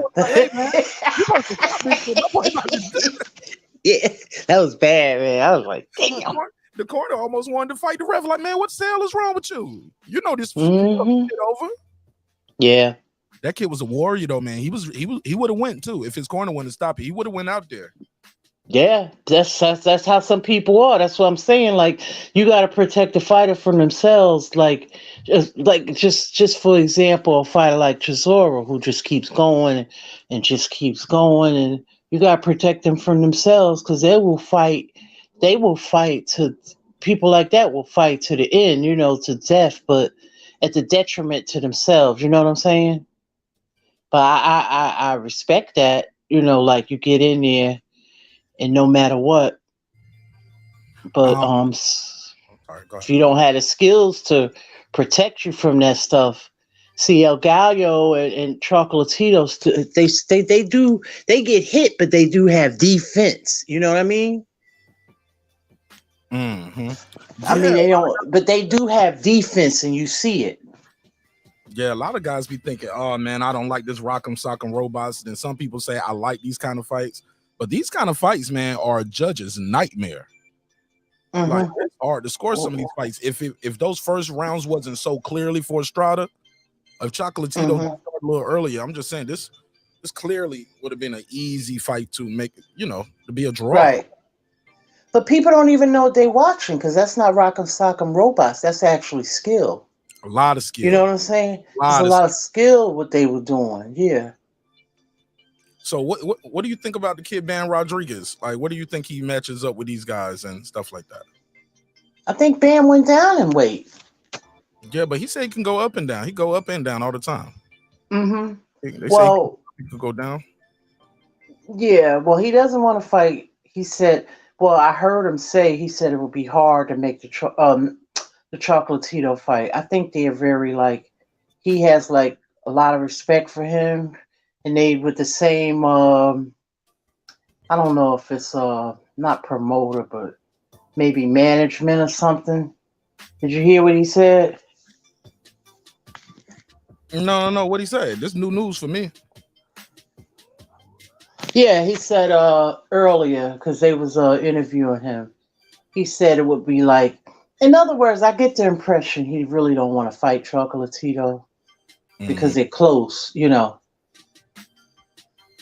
I don't like that. I don't like all these fighters being friends, man. Stop us from getting fights. Everybody want to be friends. That's my brother. Yeah. Well, that's my country, man. I'm like, yo, imagine guys in America was, I can't fight no Americans, bro. We wouldn't have got Ali, Frazier, Foreman, like the list. Right. You can't just say I'm not gonna fight my country, man. Well, it was a different time back then. You know what I'm saying, Mark? It was different. It was just a different time, a different era. People was fighting for different reasons, But now, it's just they get paid a lot more money now, so they don't fight as much. So, yeah. Now I can see two brothers not fighting. I do get that part, Blood brothers, right? Yeah. Charles. Yeah. The Ruellas. Right. Like those, yeah. Yup. Bobby said, do you think they're gonna do a 4th fight? I don't know. I think if they do, he needs a long rest to recuperate because Roman? Yeah, because if you notice, Estrada, El Gallo looked very fresh tonight. And he is 3 years younger, but he looked like the fresher fighter. You feel what I'm saying? Yeah. Legs. He had those legs, man. Yeah. Keep them moving. And he showed a lot of myth that Latino brothers can't fight off the back foot, and you get what I'm saying? Who says that? A lot of You people can't, but you cannot go by. I Yeah. don't go by what people say because they're ignorant, most of them. Yes, ma'am. They are. If you go by what people say, you gotta study it. That's how you know. You gotta study you know what I'm saying? To fighters, you can't go by what these people say, Mark. Oh yeah, you preaching to the choir. Most of these people Yeah, but a lot of people are ignorant. I don't even listen to them when it comes to this boxing shit. Unless you're a real historian or have studied this shit. I know I sound fucked up, see, but it's the fucking truth, though. Nah, you cooking. Go ahead. It's the truth. I've learned, and then I listen to people, and then I'll be like, I go do my research, and I'll be like, they don't even know what the fuck they talking about. Some people make it up as they go along, Lisa. Yeah, but I'm not. It falls on deaf ear to me because I really don't even want to hear the bullshit. You know what I'm saying? Are you going to talk boxing or are you just going to talk bullshit? Because if I want to talk some bullshit, I can go down on the corner and do that.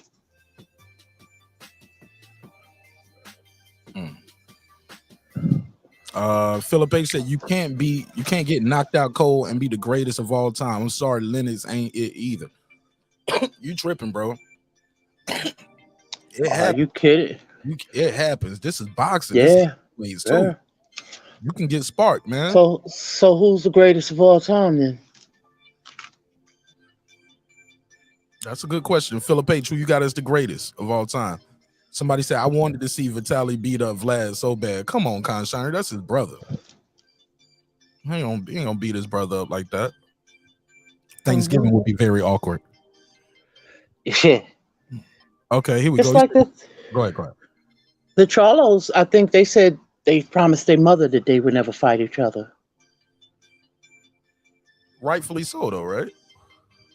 Yeah, they probably fought all coming up, sparred each other, one beat once. You know what I'm saying?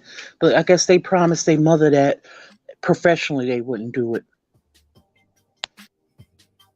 And I don't want to see it. I ain't gonna lie. I wouldn't want to see them two fighting each other. Yeah, me neither. Would be weird and interesting to see on camera, and it'd be a hell of a story to tell my grandkids one day. Like, man, it was the two twin brothers, man. They was in that fight. We didn't even know who was scoring. You know what I'm saying? You had to look at the tattoos in the trunks. Yeah, I used to get them confused, and back in the day, I finally figured them out now. Yeah. When they first came out, it was hard to tell, but now it's like I could tell them apart when they talking. Yeah. Even then when they standing beside each other, or if I just see one with somebody else, I'm like, oh, that's Mel or that's Ma. Yeah, because when I first saw Mel, he had locks, so I knew the difference. But then when he cut him off, I was like, shit, I can't tell one from the other. Oh yeah, when they both had the dye, the mohawks with the dye on them. Yeah, I couldn't tell one from the other then. Okay, stereotype is that Mexican fighters are brawlers and flat-footed, but that couldn't be further from the truth. All of the great Mexican fighters aren't brawlers. Very true. That's true. Benito Lopez, Juan Marquez, Salvador Sanchez, Ruben Oliveira, so many, you know what I'm saying? You can go down in history and look at so many fighters and be like, that is just not the truth. Yes, there are some that's like that, but there's some like that in all, you know what I'm saying? All ethnic backgrounds, you know what I'm saying? So it's it's about the skill at the end of the day. You know, and all fighters have different type of skill sets. Some fighters are brawlers. Some fighters are very technical, very defensive. Some fighters are offensive. Some, you know what I mean? I hear you. It's your vote for the greatest heavyweight. Yeah. He said he said he got Jack Johnson as the best heavyweight ever, but Jack Johnson got knocked out before too. He got stopped. Yeah. He got stopped a couple times, man. Come on, man. But during them times, when he was fighting. Shit, that shit was deep. Yeah, but I saw that documentary about him. It was heavy. I mean, but he won't. I mean, he got stopped early in fights. Sometimes, like it wasn't like he was getting stopped in the it wasn't like he was getting stopped late. Like, let me see. Let me pull his box rec up. Wasn't that before Queensberry rules? Yeah, but he was still getting stopped though. Well, I don't know. I don't know when they clicked in, how that worked. Yeah, they didn't have no damn time limits back then. Some of them people fought to the death. Johnson didn't come out for the 8th round after being floored in the 7th against Bob Lawson. 1926. How old was he? He was old then, probably, right? He was old, man. Let me see. What year was he born? He was born in the 1800s. Yeah, he was born 1897. So 26. He was about 29 years old. He was 29 years old. Oh, okay. Hell no. This ain't. No, he was. Yeah, he was older than that. His debut was 1897. He wasn't born in 1897. Yeah, that's what I'm saying. Yeah. Now, what year was he born? I don't even see his birth date up here. I don't even got his birthday right here. Damn. I could find it. But shout out to Galveston, Texas, and Raleigh, North Carolina, man. Jack Johnson, man. Yeah, he's one of the greats here, definitely. Yeah. Yeah, but like I said, it's just like it's just so many different styles of fighting, Like people would say that about like what's them two guys' name? They had the trilogy, Gotti and Ward, but they actually had skill though. But some people say it's not. But Buddy McGirt, when he started training Gotti, he helped with him to be more of a boxer, you know what I mean? But he was in so many brawls, it was just like crazy. Like the first round, he would be bleeding every fight, or he would be cut on that eye. Mickey Ward was a nasty body puncher. Yeah, they both were good body punchers. Philip A, she said Jack Johnson fought 20 plus rounds at the time. I'm just saying these fights that I'm talking about, they wasn't 20 round fights, bro. He got stopped in the 8th. He quit. Say what you want to say. He got dropped in the 7th, then come out in the 8th. So whether you call somebody getting sparked out or quitting in the corner, I don't know what's worse, but he didn't quit in the corner, bro. He got stopped several times. Whether it was accumulation of punches, it is what it is. Guys lose. Boxing, guys gonna lose, man, sometimes. Yeah, I saw something yesterday on Twitter where a guy had 3 fights in one night and won. I don't know who the guy was, but I was like, that's crazy. Yeah. Yup. Yeah. Yeah, Carmen, them brothers probably fought all the time. They probably used to fight all the time. I mean, when they fought each other one time, and he was like, he snapped about the mom. He was like the mom always take Jamal's side or something like that. And Mill was snapping about that. Yeah. Yeah, I agree with that about Lennox. He proved himself during that time. Yeah. Yeah, he Lennox fought just about everybody here. He proved himself. Yeah. Lennox proved himself. He fought everybody back then. Well, he did. Yeah, I couldn't agree more. A lot of these guys, man, you guys deserve their respect, man. But guys like Derek Chisora, to bring it back full circle, I don't want to see him out there taking no more punishment, Lisa Bell, because I know what's gonna happen in the future. Yeah. We all know what's gonna happen. Pugilistic dementia. Come on now, you can't unchange this shit. The damage is already there, and it's gonna sink in worse and worse and worse as he gets older. So yeah, I don't want to see it. Yeah, he's done well for himself. He's a multi-millionaire. He always said, "I want to fight till I don't want to fight." He just got that in him. But he can still do things in boxing, or maybe I don't know if he would be able to commentate, or I'm not sure how. I've never seen him commentate, but do something, you know, or just enjoy your life, you know. Yeah, man. Shit, if he keep fighting, he ain't gonna be able to talk to commentate. Yeah, that's why I was. Yeah. Be up there talking. It's crazy. Yeah. Somebody said Jack Johnson got stopped when the fight when he fought in the colored league before becoming a world champion. Who's this right here? Pirates Whipper. I'm sorry, bro. You got to use the phone line. I'm sorry. I don't know you like that, fam. You got to use the phone line. Call in 470-705-9507. Yeah, I can't risk it tonight, homie. We're having a good show. So if you're not a regular, please don't click the link. Call the phone number. Can't be up here with strangers up here. They'll pull out their tallywhacker. Can't have that. Can't have it. Sorry. Jack Johnson area wasn't even a skilled era. I don't know, Reggie. It was some skill into it. It was some skill going on. It was some skill. It's just the game evolved. That's like saying basketball, when Bill Russell and them played, it wasn't no skill. The game just evolved. The game evolved. In my opinion. That's my opinion. What you gotta understand? Yeah, I mean, you gotta understand. Jack probably couldn't do the things that, you know, that people are doing today. It was prohibited. The first time he knocked that guy out, they didn't even want to televise it or a photo. You know what I'm trying to say? What you mean? When he knocked the guy out, when he became champion, they didn't want to show it. Like, they didn't want to televise it or take pictures of it. I forgot the guy's name. They were still doing public lynchings.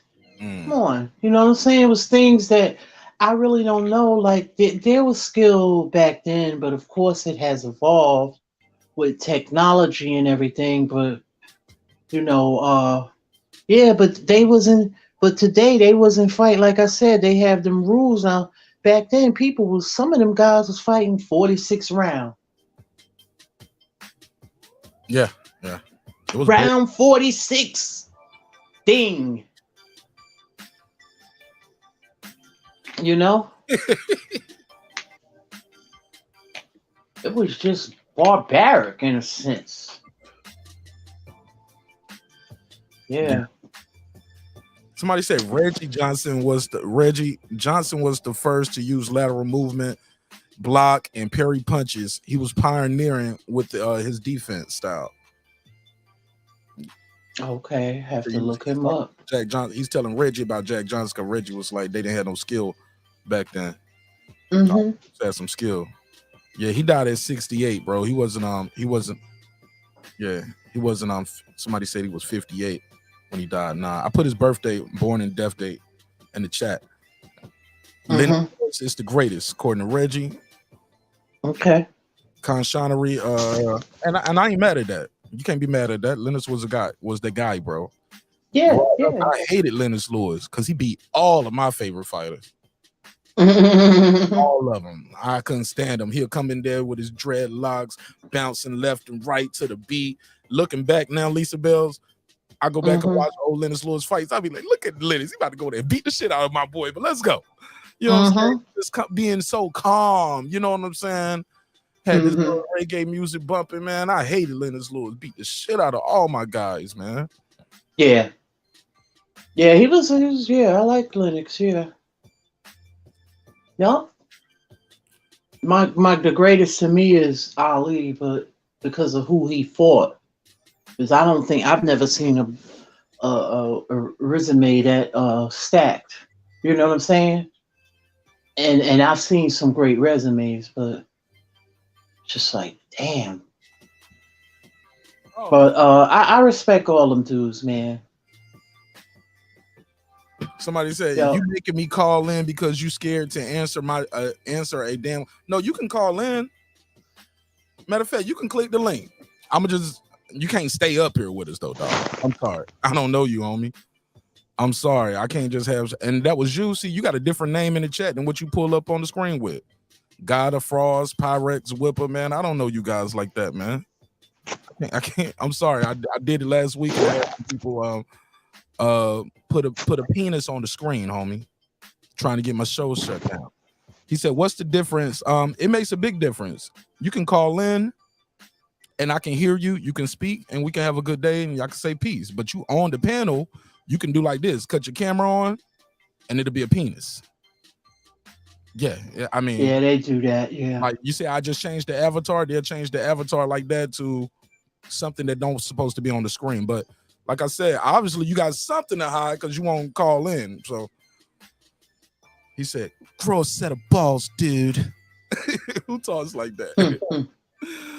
No, you're born with them. You don't just grow them, homie. You can't go to the doctor and get them. Where I'm from, neither. Nah, you're born with them. He said, "What's the difference? Does it make if I call in or I use my email?" Yeah, I already said that. Stop it. Jack Johnson could be the GOAT. Possibly Kansas City Mac. That's up to anybody else. Yeah, it's just, it's everybody is, has their own, opinion. Some people say it could be Sam Langford. Well, he was never a champ, but you know what I'm saying? But he went up and beat big guys. Let's do it. God of Frost, click the link. Fuck it. Let's do it. I'm gonna see how quick this go. Go ahead. He said, "Dude, answer me, Mark." Click the link. Hey, Lisa Bell, he think I work for him. He's my boss. Okay. I guess, yeah. Click the link. Let's see how quick this goes. I would love to hear this. This should be entertaining. Haplo, what's up, homie? What'd you think of the fights? He said they stopped the cameras when he knocked out Tommy Burns. Thank you. Thank you, Haplo. I knew. See, that's why I need Haplo. Like, cause he's that historian. I'm not like that, but I do listen to a lot of stuff and read a lot of stuff, or just, but Haplo knows, yeah. He studies it more. This is my first time hearing that. So what happened? What happened with this? This is my first time hearing this. So what happened? Because they didn't want the camera. Yeah, like they didn't want the cameras to roll. Yeah, because they didn't want to see a black man knock out a white man, basically. Yeah. Man, you got to be a tough guy fighting in that era, like inside out. You know how your mental fortitude has to be. Mm-hmm. Yeah, and then Jack Johnson was a shit talker. Did he have to go? Yeah. First. Yeah, he was flamboyant. Yeah, dating white. Yeah. So it was just like, yeah. Yep. Is that can we find that fight online nowadays? Is that still out there? And maybe, because I have seen some footage on him. Yeah, the film's out there. The Tommy Burns and Jack Johnson. Yeah, and it just stopped. So what happened was Jack Johnson went to Australia and chased Tommy Burns down to Australia because he couldn't get a title shot here in the States because they had a different league. They had like the black champion and the regular champion. So he went down to Australia and he hounded Tommy Burns. I mean, back then going to Australia wasn't just a flight, man. That was like a 2-week ship, shitty tossing around on the ocean. So he gets there and then he's hounding fucking Tommy Burns. Finally, they make the fight and they're filming it. And right at the point where Jack Johnson's like ready to knock him out, they cut the film and the cops rushed in and like he won and he got the title, but no one ever really could see the end of the fight because they cut off the film. They didn't want that on film. And then they prohibited them from exhibiting the film that they did get for quite a while. But you can see it now on YouTube. The whole thing, even after what stopped, would they stop recording? No, because it was filmed. It was filmed. No, I mean you're talking about the 1910s as somebody like cranking a camera. Oh yeah, they like stop, and he stopped. Yeah. They was like this. Yeah, no, cut it, and the cops rushed in. Motherfucker be like, yeah, my arm tired anyway. Shit. Talk to me, man. Yeah, no, I like that piece that Hap came up with. I like that, but it also goes back to pointing to the deep layer of racism or the superiority complex of white society, what they try to push out there, which was falsified, and it being denied. So salute to Jack. I give Jack the greatness on that one, but when I was saying I don't consider him the greatest of boxer, I think he's one of the greatest of people. To me, he's like one of the greatest icons that I can think of from in American history, from everything he challenged about what white society thought inside of not just America, but the world, where he challenged every restriction you put out there. He challenged that shit, from fucking with white women, going wherever the fuck he wanted. Yeah, he didn't give a fuck, bro. Yeah, he didn't give two shits. He didn't give a fuck like about any of that. He wasn't scared of anything, bro. But he was a very skilled guy, though. He wasn't like, he didn't box the way we think of as like, Muhammad Ali now is like being the epitome of heavyweight skill. But he was very skilled for those times. And, you never know. Those kind of old styles, they come back. That's what happened with Tyson. He brought back an old ass style and beat the Ali style. Everyone was copying Ali, and he brought back the peekaboo style and found a way to beat that style. So Jack Johnson's style was not bad, bro. I mean, some people use elements of it to this day. He had a little bit of a shoulder roll, and he was good on defense, quick, like good footwork. I mean, good boxer. I think if he was alive now, he would be very good. I just feel like the game evolved. That's all I was trying to say. Not to be combative or be argumentative. I was just like, yo, just like the NBA changed, the NFL changed, like the shit evolved, and it also evolved due to rule changes as well. I think you were saying, Lisa, you was like he wasn't fighting under Marcus of Queensberry rules or something, right? No, he was. That was Marcus of Queensberry. Oh, it was implemented by that. Okay, I wasn't sure. Yeah. Yeah. As soon as you see gloves, that's Marcus of Queensberry. Bare knuckle was pre-Marcus of Queensberry. That was called London Prize ring rules. But I think the rules changed with timing or something, right, Haplotype? Of course, the rules change over time, but the basic Marcus of Queensberry rules have been the same since the very beginning. But no, I'm saying going back to Jack Johnson, the rounds weren't timed or something, right? Because I think I remember they were. Oh, they were timed. Yeah. I remember being with on what's the name, D-Style channel. He was speaking about where rounds went by. A guy that's London Prize ring rules. Yeah, that's bare knuckle boxing. Like those rules were, if you got knocked down, that's the end of the round. You get 30 seconds to get back to the center of the ring. So there could be 100 rounds, and you have to, for those fights, you got to go by how long it was. They usually have, it was an hour or 2 hours. Because if you go by the rounds, you might think they were fighting forever.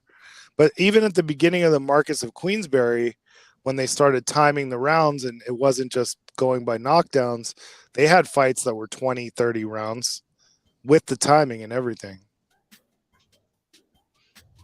Hey, good shit, man. Alonso amazing. I couldn't agree more.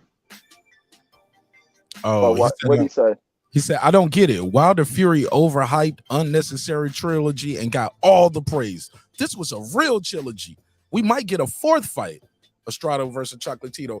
But look, we got to understand the guy had a rematch clause. Whether we wanted to see it, whether Tyson wanted to do it, he was contractually obligated to give the guy a third fight.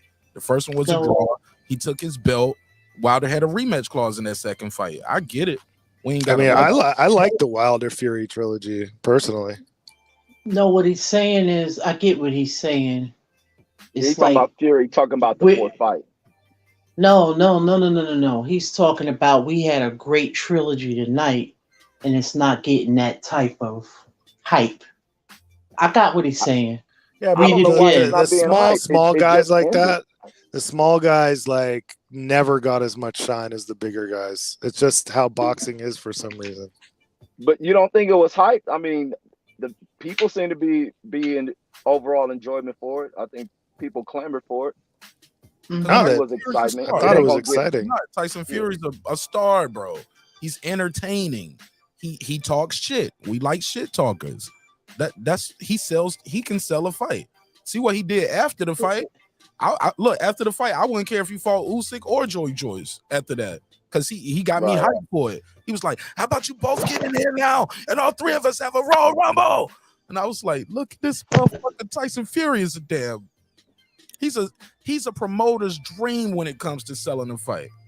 He's big as hell. He speaks English. All right, that's another reason these guys. Let's not act like that's not a determining factor why some people weren't just engaged with these two guys. I think the language barrier stops some fans from being attracted to certain types of fighters.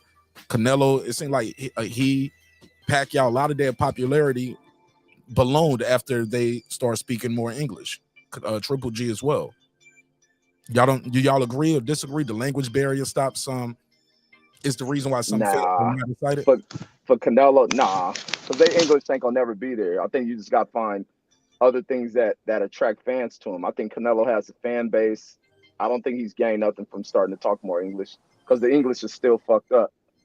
But I think with Fury's just a badass dude, and I think people come to terms to accept him for being a badass dude, and the fact that, like you said, he's entertaining. That WWE style of promoting, like you need that shit for marketing. And Usyk is another great selling partner, because I think Usyk played a part in that shit, being fearless to walk over towards him and want to do that shit. Like I give my credit to Tyson Fury. First, I didn't want to see him defeat Wilder. I wanted Wilder to beat him, but I've come to terms they have to accept this motherfucker's a badass dude, and he's going to talk that shit and he's going to back it up. There's my stance. I just see circus for what it is. Look, I ain't bigging up that shit earlier.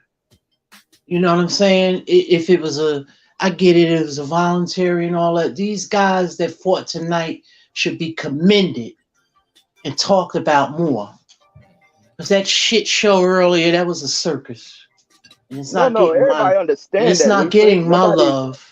Nobody's shitting on Estrada and them. That shit was a payday for his homie. That nigga beat his homie up, gave him a payday, but the shit sets up the undisputed shit. It don't take away from Estrada. Estrada and fought that night. Like, shit just ended. Yeah, I think the language barrier does play a little bit into it, because if you think about it, the three biggest markets in boxing, well, the two biggest really are the United States and the United Kingdom, and then probably Mexico. So if someone speaks English, that's definitely helpful. But it's not like they're having them guys like Duran and other guys that didn't speak English that weren't huge stars. You know, Canelo kind of speaks English. You know, but that does help. But I think the thing is, just historically, Lisa, like heavyweights have always gotten the most attention, and it's only in the last 20 years or so that like welterweights even come close to heavyweights. Like even when Ray Robinson was like the shit, Joe Louis was still way more popular than Ray Robinson. It was just more watched. Yeah. So it's just, I get that part. The spectacle of the big, gigantic guys fighting, Man, Haplotype, I ain't never heard you talk so much history on boxing, man. You've never heard my channel, bro. Go look at my channel. It's all history. Yeah, it is. Yeah, I didn't even see your fucking channel, man. I always see you on shows, so I thought you just came on people's shows. And that's what I do now. I thought you were one of the original dudes who kind of like stopped doing content and shit. So I always catch you on shows. Yeah. I didn't know you had this much history and shit. Yeah, bro. I know the history pretty well. Yeah. Then why the fuck you ain't doing content, man? Time. It's just easier to jump on a panel and talk shit. Oh yeah, I got you. Yeah, man. Well, you may need to start back doing fucking content. I will if you promise to watch it. Yeah, I watch everything, homie. I watch everything, especially history. Yeah. Oh yeah. Reggie watch channels of people he don't even rock with like that. You like, let me see what Ill Will saying today. Yeah. I give respect where it's due. Like for motherfucker, like even the folks who I don't really watch their shit that much, if they kicking some real shit, then I listen to it. I don't, like I said, I don't hate people like that. That's why I still call motherfuckers my brothers. You know, we ain't gonna kick it. We ain't cool, Right. but shit, still fuck with your shit. You telling the truth. You telling the truth. Right. Like me talking to me talking the truth about. Never mind. I ain't gonna do it. I ain't gonna do it. I don't want to run Lisa off. I want to say. No, I'm good. No, I'm fucking Reggie. He know what's up. I want to say this, man. When it comes to these guys, though, man, I really believe that language barrier is there. Like, some people didn't even know how funny Canelo was until he started saying shit in English. When he was clowning Boo Boo, I think a lot of people start rocking with Canelo more when they start hearing him speak a little English here and there. Anderson Silva, like you like these guys, but once you start, you can relate to them more. You're like, you're a horrible fighter. Get the fuck out of here. You want payday. You want payday. I'm like, oh shit, Canelo is a comedian too.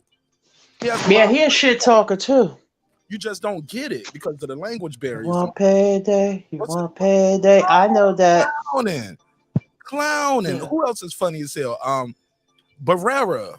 Morales and Barrera. Piotr put me on. Oh yeah. Oh, I love those two. Those guys got a lot of personality, very comical guys, but it's in Spanish, so it doesn't connect well with some American fans. But yeah, man, I definitely think that language barrier stops something. She said, you win the belt with nobody. You win the belt with nobody. You fight nobody. I like him, man. I like him even more once he starts speaking English too, and you can hear the jokes. In American accent. So man, I think his English fucked over the mentor of Boo Boo Andrade, man. I think that shit crushed Boo Boo, man. Nah, people like you making them videos crush them because you soon as that happened, I think I did a video and you went a video. But my video was more of Boo Boo should have took advantage of that opportunity, and that nigga ain't. He been dropping belts, avoiding fighting people, and like and Boo Boo been a disappointment, man. But he should have took advantage of Canelo saying that shit. I mean, bro, low key, Mayorga was one of the best shit talkers ever, bro. That's only because I understand Spanish that I know that. But dude, he used to say the funniest fucking shit ever. You know, yeah, Mayorga I remember. is? Yeah.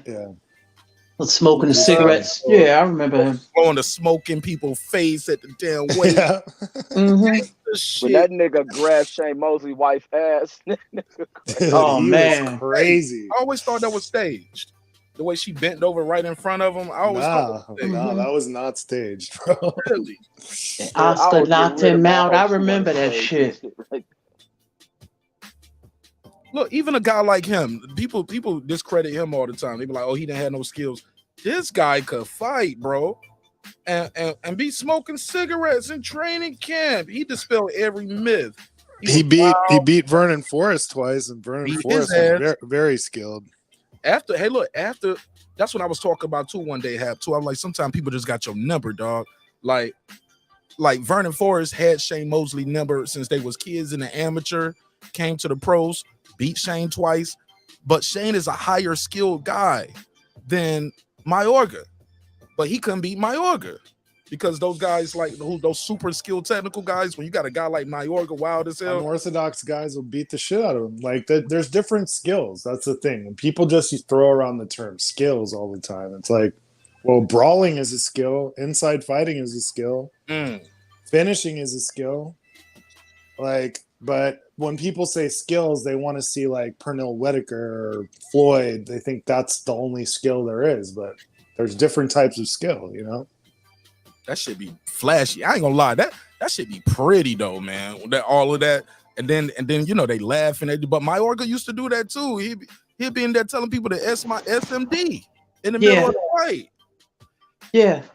And Pernell, as great as Pernell is, Pernell wasn't exactly orthodox. He was unorthodox. He was very unorthodox. Yeah, but even the things that he did, a lot of fighters can't do that and get away with it.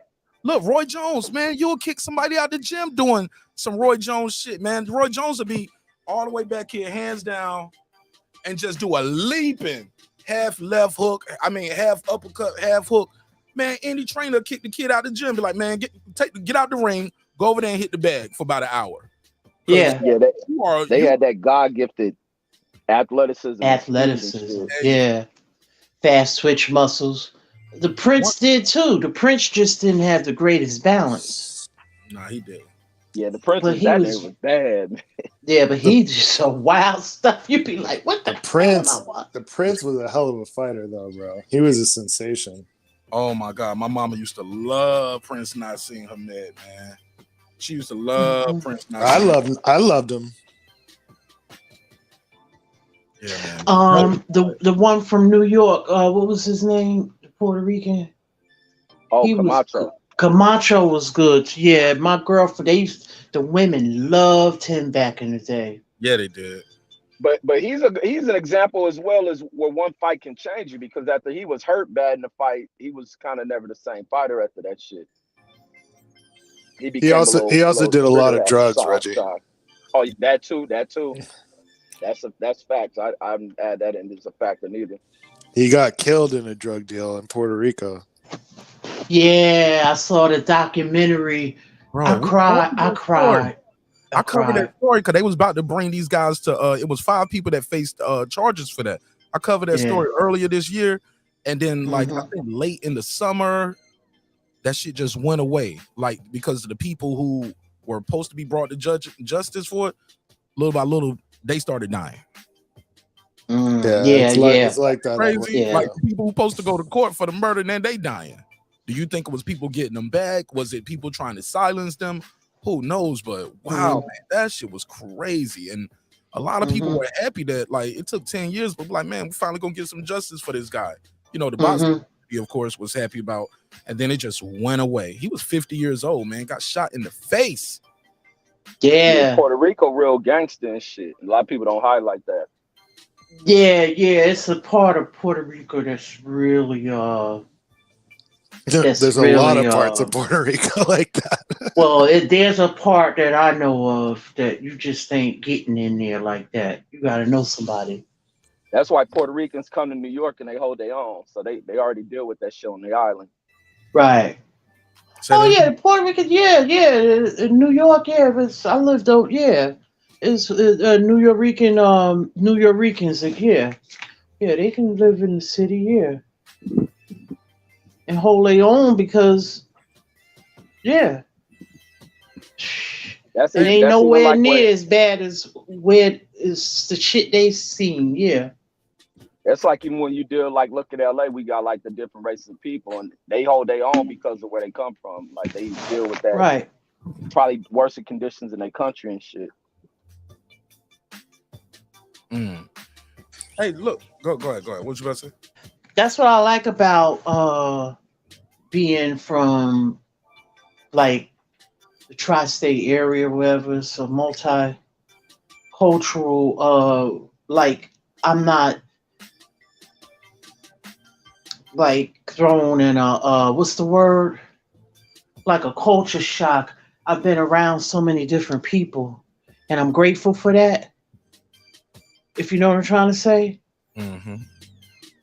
Some people like exactly what you mean. Yeah, because some people like I've met some people, they have that 4-block radius type of mentality. Oh yeah. I see it all the time living here in Atlanta. Some people never left. They never been outside the city. Never been on. Exactly. Some people never talk outside of the project. Look, I don't want to hear that bullshit right now. Okay, you got something else to talk about. You know. Shoot, same with these boxing fans. Some of these boxing fans are so regional with the fights, with their support, with the shit. If they're not, I hate to say it, they're not black. They like, I ain't watching it, or like, I ain't watching these Mexicans. I don't want to watch this rockers. I'm like, man, do you like boxing or do you like boxers? Because it's shit going on in that ring, man. Them 12 rounds, it's a lot of stories being painted and told in there. Like, and it's happening right in front of your face. And it's just, sometimes fans can just get so short-sighted because they have a particular style of fighting that they like. And I get it. It happens. You know, we all got a certain quote-unquote style that we might like. But, man, we can't just say guys don't have skill or these people fight this way because they're from this country. Like, Like guys, like if you're from Europe, you're Eurobum. Man, get out of here, man. Eurobum will beat your ass and your favorite fighter. Like a lot of these European guys right now, who running the heavyweight division? It ain't Americans. Shit, white people run that shit. Shit. It ain't Americans. I hate to say it. Still blow. That's what blow me about the Fury Wilder thing. It is what it is. You were like, oh, it is what the fuck it is. Shit. I'm like, well, if he cheated once, twice, 3 times, how y'all gonna stop from cheating the 4th time? That's why I was laughing when Fury was like, yo, I'm gonna cheat again. There's nothing you can do about it. I was like, yo. Did he say that? Yeah, he said it jokingly. Wait, he won't. Yeah, but he was taunting Wilder when he said, oh yeah, we're gonna cheat again. What you gonna do? You're gonna stop me from cheating? That was when Wilder wasn't speaking. He just had the headphones on and shit. Oh, okay. And Fury was trying to get him to talk, and he wouldn't say nothing. They had the long. Fury will say anything, bro. That's the thing. It's hilarious to me, but some people just don't like him, you know. But they don't like. I find him. That's true too. No. But that's true too. Well, some I people, can speak for me. Let me speak Lisa. for me. All right, I never cared for him. It had nothing to do with Wilder. I was never a fan of his. Right. And some people are just like him as a I character. always thought he was like corny. Me. Yeah. And but that's just me. To each their own. To each their own. You know? Now I was more of a Vlad fan. I liked Vlad. Now when he, and I was like, wow, wow. But I didn't like go into some type of, I like, always preferred Vitaly. Okay, yeah. But I appreciated Vitaly and Vlad, but I was never a big Fury person. But I respect his skill and what he's done, and he has great skill. He is. But people just I can only speak for me. It's not your cup of tea. Yeah, but people on, you know what I'm saying? They think, it's like everybody just has their own, like, what they like. You know what I'm saying? Yeah. But skillfully though, right? You said you can respect his skills, but you just didn't like his personality, is what you were saying, Lisa, or no? No, I thought he could fight. I thought the fight was very like it was boring to me, the Vlad fight, like, but then like she said, no, look at the skill, and he has great feinting, and and all of that. He's tall, he's long, he's rangy. I'm gonna say all the great things, but it's just like there's just something about him. It just didn't connect with me. I don't know what it is. He's kind of a scummy guy. I think it's because he's just so a lot of the shenanigans I don't really care for like that. That's just me. Yeah. But look, he plays that role though. You guys remember watching wrestling? Ric Flair. He plays the role of the heel a lot of times. Like that's his character, to get you upset, like you hate him. You hate him, or not you. I'm just saying he makes sure I like him, so you gonna go watch him to see him lose. He's the Ric Flair. Ric Flair played the bad guy, pretty much. Ali did it. Ali did that too, and so did Floyd. Yeah. But he get away with a lot of stuff that in his fan base, and they act like, he gets away with a lot of stuff other fighters don't. I just call it for what it is. I just see right through the bullshit. You know what? When that fight is over though, Lisa Bill, you know what he do? He go over there and hug those guys, kiss them on the forehead, say, I love you, you my brother, you're a champion, you'll be back. You know what I'm saying?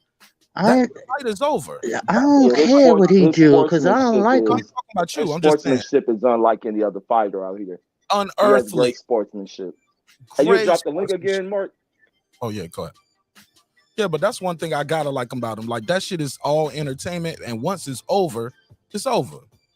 And that's what I always tell people, like, we have conversations, like we always tell kids, put the guns down, pick up the gloves, put the guns down, pick up the gloves.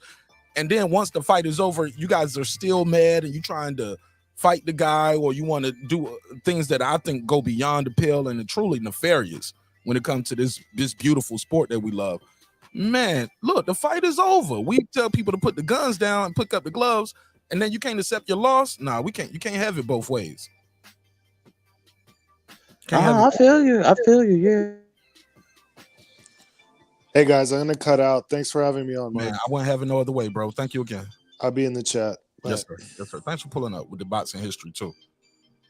But yeah, I give him major props Yeah, for that I don't. shit. He will go to check a fighter in the locker room. He'll eat with the fighter, give praise. Even that shit singing a song with your sword was some dope shit.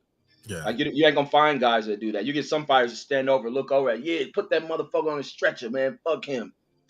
They be on that type of shit. What I don't like about this community is this, right? Like I respect what the guy's saying in the chat, right? You don't have to like or dislike a person. Like I said what I said, I gave him his props and that's it. I don't have to respect anything. But I gave him his respect. Mm-hmm. But I don't have to answer for it either. Right. Right. Yeah, because people like what they like at the end of the day. Do you think we'll ever get to see him versus AJ? Hell no. I don't know. I doubt it. AJ slipping so far down. Anybody fighting him has become pointless. No, we can't say it's pointless now. He's a massive draw, and that's what you say. He's a massive draw. He's a 2-time unified world heavyweight champion of the world. That alone is something. He's only lost to what, 2 guys? He lost to Andy Ruiz. He revenged that loss, and he lost to Usyk. Only 2 men walking the earth beat him, bro. He's a gold medalist. Like we can't say it's over for him until it's over. But I think before we get to that fight, I think that might be Tyson Fury's last fight. I think he's going to try to fight Usyk for this undisputed, and he's not going to retire after that. Win, lose, or draw, he's going to do a big best of Britain fight, and then he's going to do the AJ fight, and I think he'll end it like that. Yeah, and I say that not just because AJ lost, is where AJ is mentally. I don't think AJ, that those losses has affected him greatly. And I think a lot of what people built him up to be following those defeats have kind of crushed him mentally as well. So I don't know where he goes to lift. Where do you get that from? Because I see him online. Do you follow him on Twitter?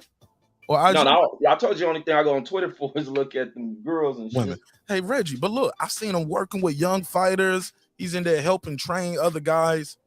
That he's in the gym. Like, I don't think the guy is quit. And you know me, I'm always quick to tell us, like, man, how we gonna say something about the guy mentally unless he says something? You know what I mean? Because none of us are qualified, especially we're not having conversations. All we know about him is what we see, and we seen him fight, we seen him lose, we see him get right back in there, and even now, like I like that outburst that he had after the fight. It showed me that he cared. Like, nah, fuck that, man. I won this shit, man. I thought I won this shit. Fuck. He was mad. Damn. You know what I'm saying? Right. No, I love the outbursts as well too, but you got to see where he goes following this. I know he wants to fight Dillian White. They talking about Wilder. I would love to see the Wilder fight, but shit, is he really gonna take that shit? So how that can change a lot for him. His mental fell off. If he's why wouldn't he take it? Why wouldn't he take it? I don't know, Lisa. That's what I'm saying. I don't know. Everybody just assumed that he won't take it. Wilder's been offered too many times. I wouldn't even bother with them.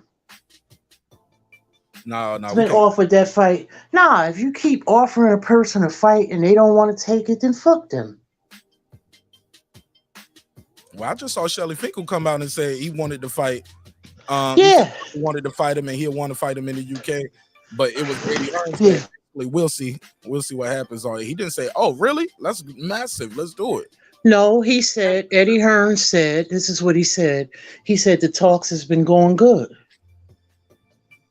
I didn't hear that. That must be new. When did that drop?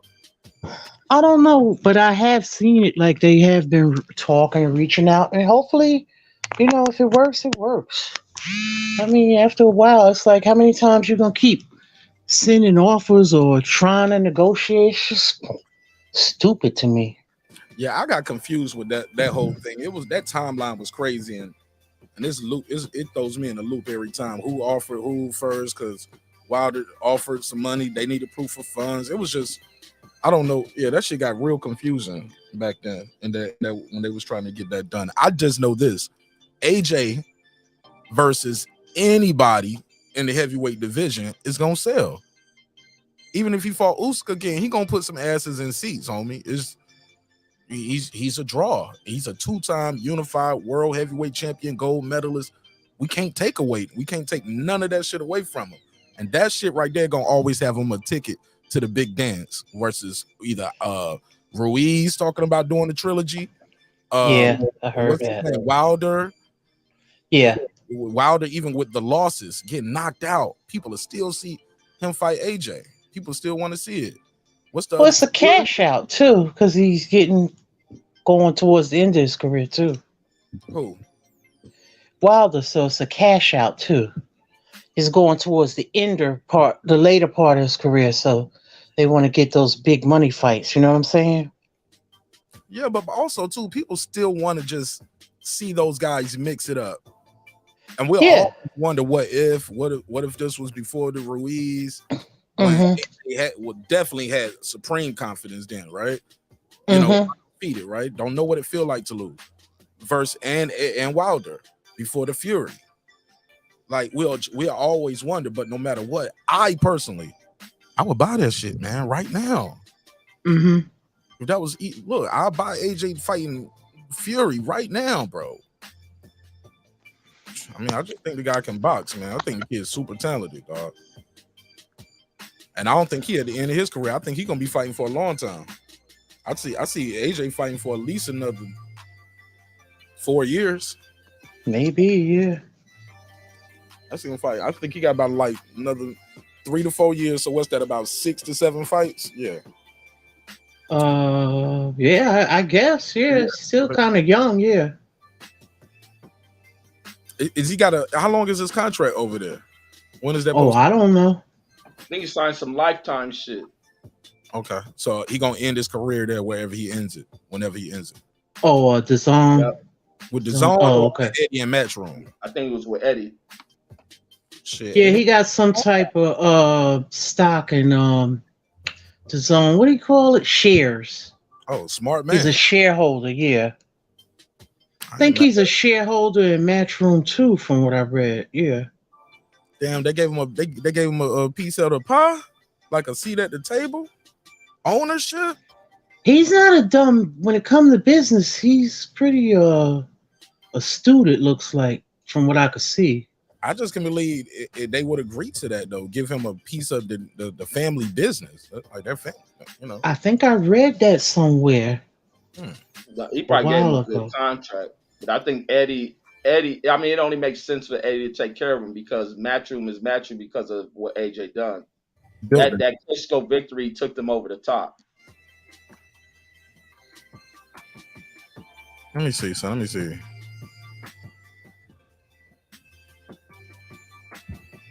Yeah, but let me see. Anthony Joshua and Matchroom signed a career-long promotional deal. Heavyweight unified champion. Okay, boom, boom, boom. Joshua OBE has signed a new career-long promotional deal with Eddie Hearn. This was 2021. I ain't mad at it. He built that shit, boy. Let me see. Does he own a portion of Matchroom? Let's see. I can't see him doing that. His father would never allow that. But I think he probably gave him a decent contract where he getting paid good.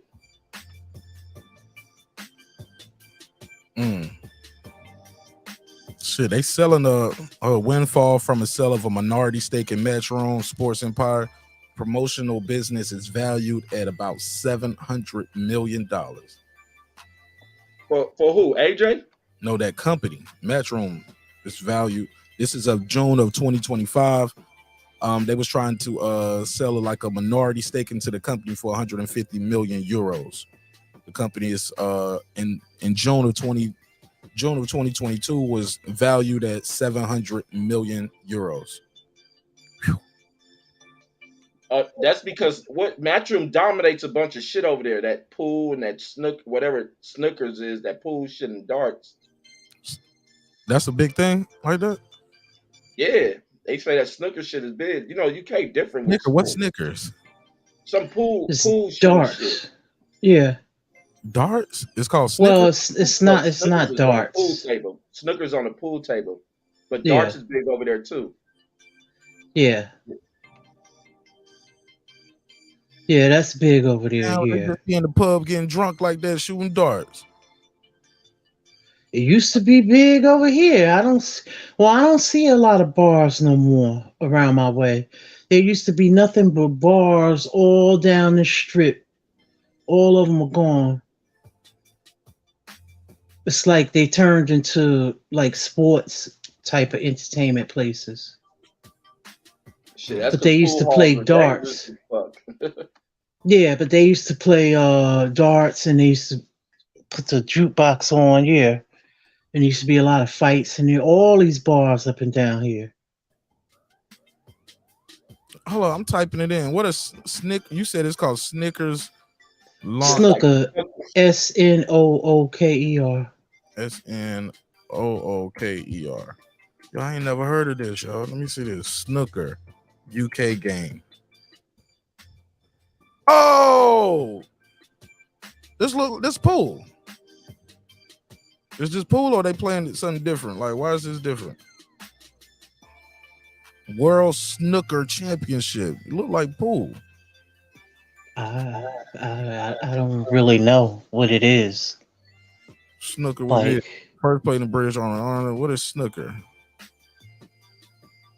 Is it the same? Is snooker pool though? Cause we call pool billiards technically, right? Is snooker the same as pool? Okay, here we go. Pool involves a table with 6 pockets. You need 15 balls, but some people play with just 9. He said, don't forget the cue ball. Snooker uses a table with 6 pockets, but the table is generally larger than pool tables. Okay. Oh, okay. It's harder to reach across the table to get certain shots. Okay. Gotcha. Okay. Oh, so the table is big, but the pockets that are smaller. Yeah, it's a smaller part in the hole for the shot. Okay. The standard size snooker ball table is 12 feet by 6, which is double the length of a pool table. Damn. Okay. Damn. Yeah. Yeah, Okay. I guess it's big time shit over there. Hell yeah. Okay, so I didn't even know billiards is something different. So you got pool, billiards, and snooker. Okay, I'm learning something today. Wow. Okay. That shit is big shit. Okay, I ain't mad at him, man. Shout out to the UK. Just taught me something. Somebody said snooker is a version and has a bunch of smaller red balls. Okay. Let me see snooker balls. All right, we don't got all the way track. Oh, okay. Oh, it is a lot of red balls.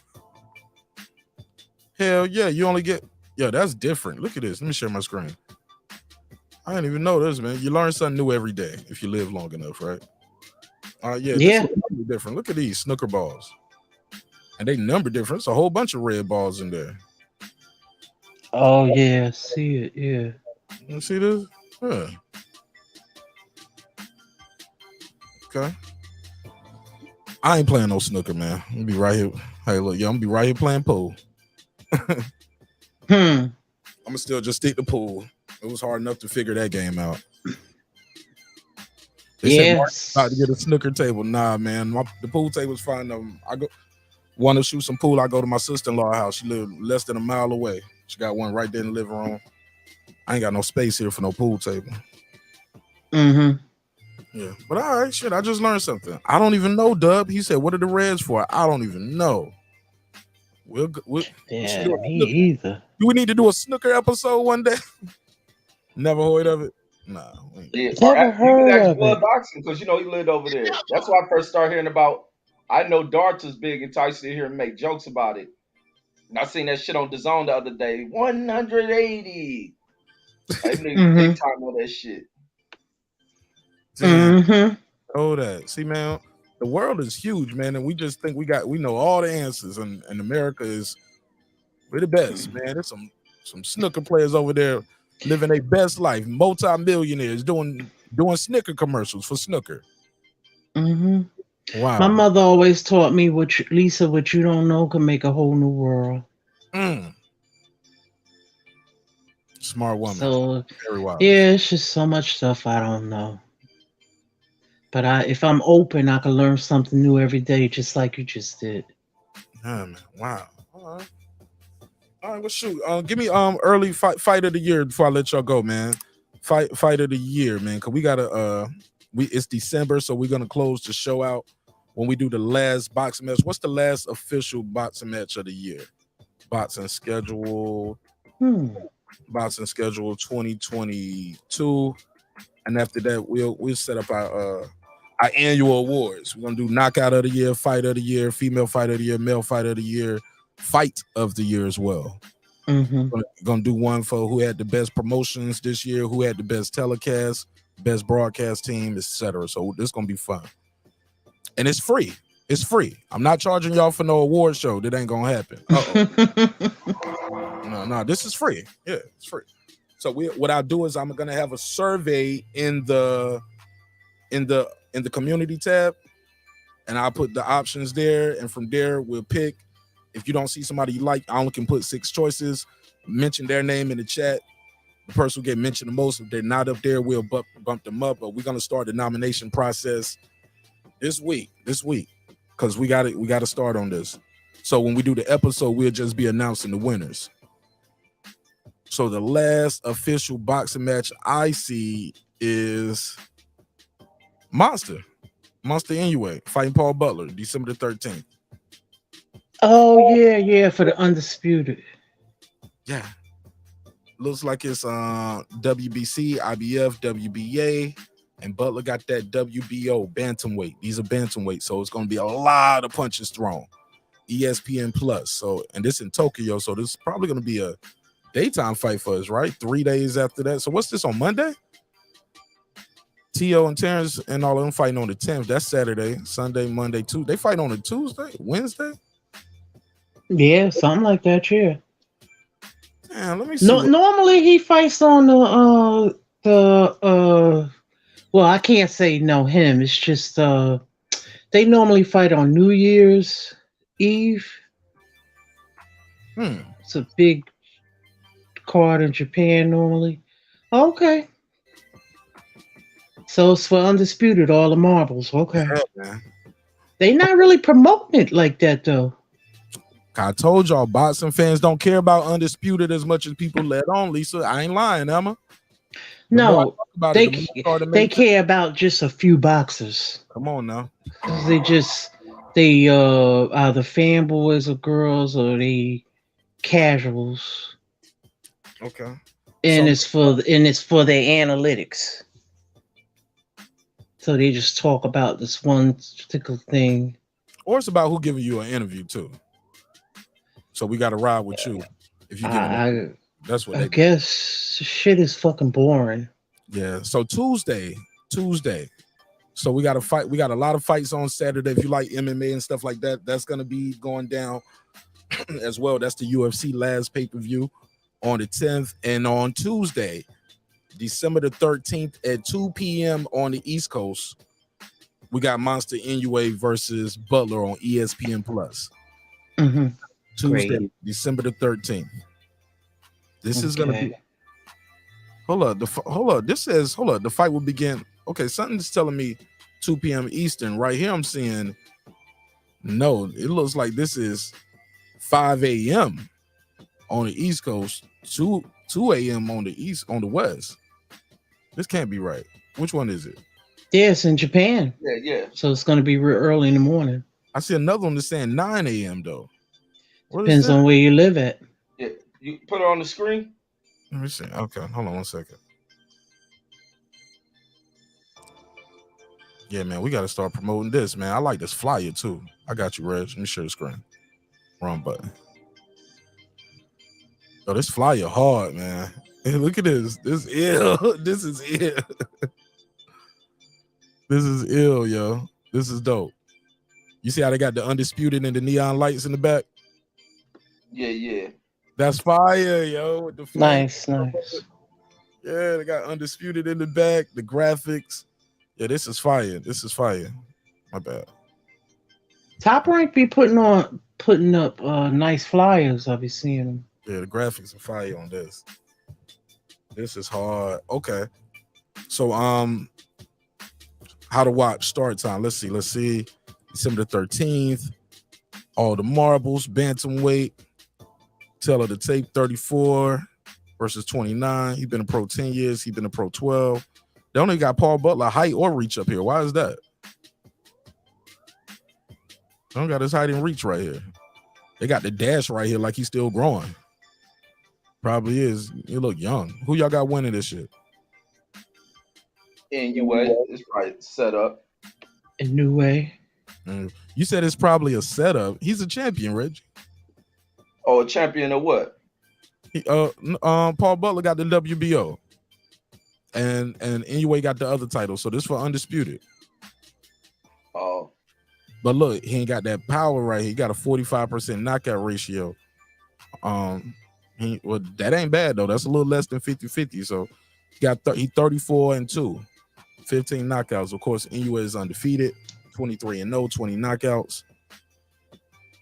Oh shit! Look how long he been inactive too. 189, 235, and that shit's still going. All right. What the time at? All right, so December the 13th, this shit is at 5 a.m. Lord. Is that the ring walk or is that the time the event start? I need the ring walk time. They do a poor job on that ring walk time.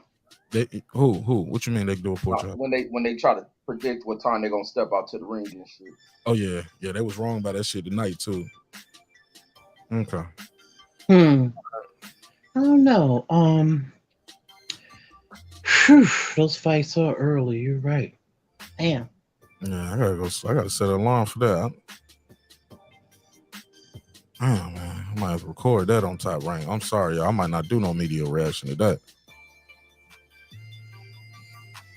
I react to it when I react to it. I do react to this shit on the night show, on Wednesday show that night. Damn. He 29 now. I remember when he came over here. First time I saw him, a new way. Oh yeah. This kid is flashy, man. He got a lot of punch combinations. I like the way he shoots shots. But look, fight. I had fight of the year, man. I got 3 women's cards on my fight of the year. I got Serrano versus Taylor as possible fight of the year. I got Marshall versus Shields. I thought that shit was a good ass fight, and of course, Baumgarten versus Mayer. Those three women's fights are on my top 10 fights of the year. I don't know who can win. I don't know who's gonna win that one. I got early vote. I got Shields as fighter of the year for me. For that, for getting the third undisputed.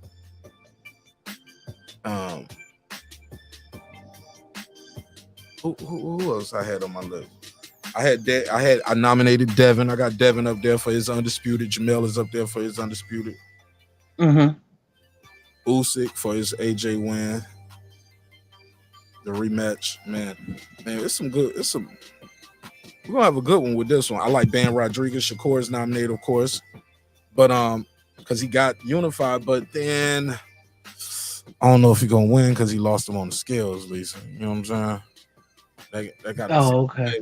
Yeah, got to take away a little bit, but I'm glad he's at 135 now. He just made that whole division a lot more interesting. Because that kid, he's special, man. That kid is special. Yeah, he's a good talent. Yeah, great talent. I just don't want him around these knuckleheads in the street. That outside the ring life for showing your career. I think that was Reg or somebody I heard say that earlier, or somebody was talking about it. It was like a lot of these guys. Some of the that was you. Yeah, that was after that Fury fight. Speak on it. What was you talking about, the inside and outside ring light? It was with AB in that interview he did yesterday, and starting to reflect on everything he did to mess his life up. Like, we speaking on all of them, from Holyfield, you know, what they do in the clubs, partying, drugs, the women, and how it can set back the career of highly talented dudes. I think some of the decisions they make leading off of, like, speaking for boxers, just what they do when they're not in the fight, what they do when they go in the gym. You see it with Tank Davis, all the talent in the world this guy has. The things that, lead to great unpredictables is the lifestyle changes. Choices, and the choices in the women that they deal with. And so that's kind of the things, like, regardless of who life you look through, they all have this outside the ring thing that limits to where they go. He said, I gotta, yeah, you're right about it. He said, I gotta have Tank up there. For what fight? The Rolly fight? Who wrote that shit? Philip H? Dub right side. Oh, hell no. But when the fight a year mean it's competitive fights, and I know early knockout fight, right? Yeah. I guess, but it could be a back and forth. Like, shit, what's the name? Hagler and Hearns, that shit was an early knockout fight. Shit, you get what I'm saying? Often considered best fights ever. And that shit was like, what, 3 rounds, 8 minutes or something? What do they call it? 8 minutes? Yeah, that was a war, yeah. From the time the bell started, it's a complete war. You know what I'm saying, Reg? Right. Yeah, they were slugging it out. Yeah. But Rolly and Tank wasn't slugging that shit out. 8 minutes. There we go. 8 minutes of mayhem is what is often called. The most electrifying 8 minutes of a fight ever. Only lasted 3 rounds, man. This shit is some of the best shit ever. People still go back and watch. This shit still be on TV. They'll still they'll still put this on rec. If they don't put nothing else on, they'll be like, we got a couple minutes to kill. Got about 30 minutes slot. Put the Hagler Hearn fight on. Yeah. I was watching the shorts of them. Shorts.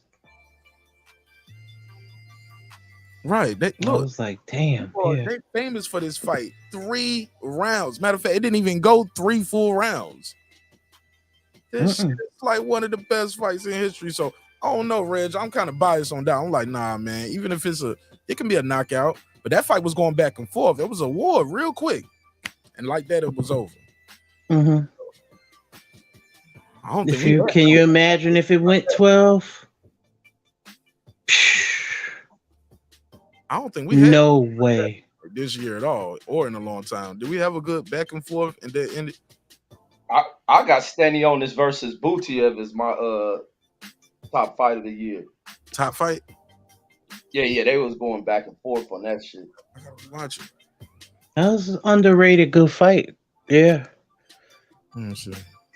Serrano and Taylor definitely.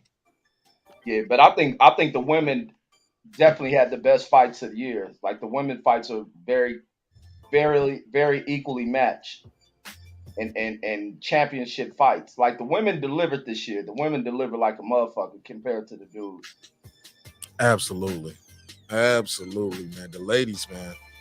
And then that card was like that all women's card, but also, man, I got to give it up, man.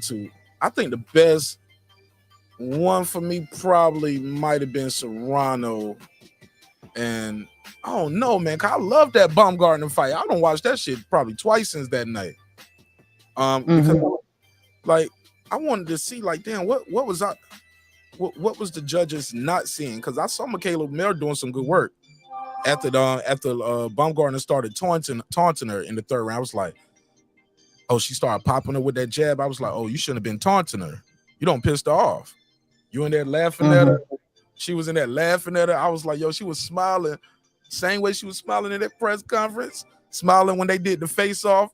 She was smiling when they met up and touched gloves in the ring. And now she's smiling, whooping your ass. I'm like, yo, you gotta fight back. And she started fighting back and she gave that girl a run for her money. And then the cut happened. But I was like, okay, she been here before. She been cut. Man, it was a hell of a fight, man. That shit was a hell of a fight. Who got cut in that? Oh, Michaela Mayer, right? Right, from a punch. Yeah, I remember. Yeah, now I remember. Yeah, Count, man. From a yeah. punch, clearly. And I remember doing that post fight, man. I had people up there like it was Black History Month in the UK, or they did this so because Baumgartner is an attractive woman, and you know it's easy to promote her and sell her. I was like, Michaela Mayer is an attractive lady. They put on TV all the time, commentating fights. You know what I'm saying? Niggas say the dumbest of shit because she would have lost. They've been saying they did it because it's Black History Month. They want to fuck her black ass over. Can't win for losing. Hell no, niggas just gonna make an excuse when it's convenient. Yeah, I had to rewatch it because at first I had Michaela, but I wasn't really paying attention during live. But when we did the rewatch, I was like, "Oh, Baumgartner won this." Yeah, it's them power shots, man. Them big hooks. You can't help not to score that, and people will score that. A judge will be like, man. And it's a woman, keep in mind, throwing big right hands. Throwing some damn Ann Wolf hooks in there, man. I just put my wife on the Ann Wolf. She had never heard of Ann Wolf. She ain't, you know, I showed her that knockout when she knocked out that tall ass lady from with the cornrows. I forgot where she was from, but I was like, yo, who about to win this fight? She said, for you to be telling me, it's probably gonna be the little lady. I was like, yeah. I was like, yeah. I said, but watch how she do it. She said, man, I gotta go. I said, this ain't that long. How come I can't find fights by her other than that one? Good question. She didn't have too many televised fights. Why? Because women boxing wasn't promoted like that. They didn't care about it. Yeah. Because I've seen Christy Martin. And what's the fighter? What was the fighter named Reggie? The one, she was a kickboxer also. But she was Holly Holmes? No, remember the lady back then when Christy Martin was around that? She was a little bit after Christy Martin. Lucia Riker. Oh man. Yeah, I've seen her. Yeah, but like I don't like find. I was like, why can't I find Ann Wolf fights? Yeah, okay. So now I know.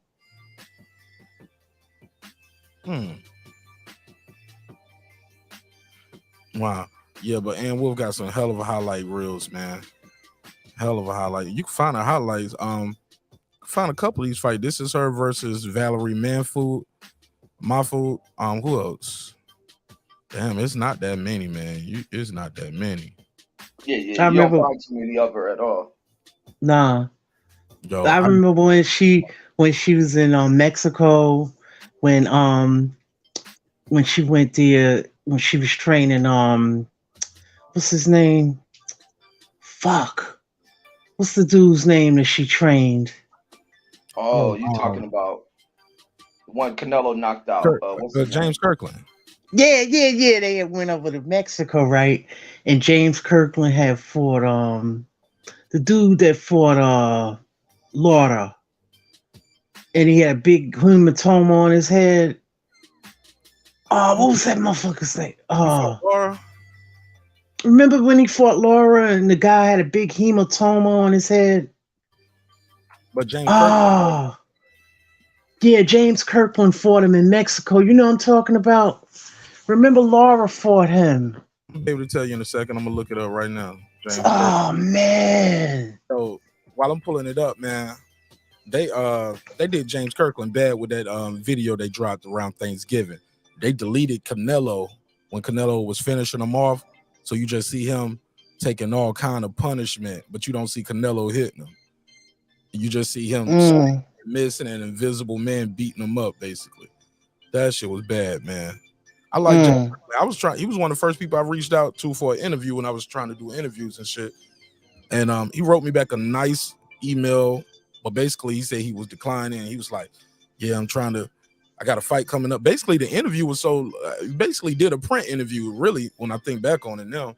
Because he was like, nah, I'm not right now. But he proceeded to say, hey, I started boxing such, blah, blah, blah. Had some ups and downs in my career. Like, he typed all of that. I was like, nigga, you could have just did the interview, but okay. He don't want to. you don't want to talk about that Canelo knockout, I guess, but it happens, man.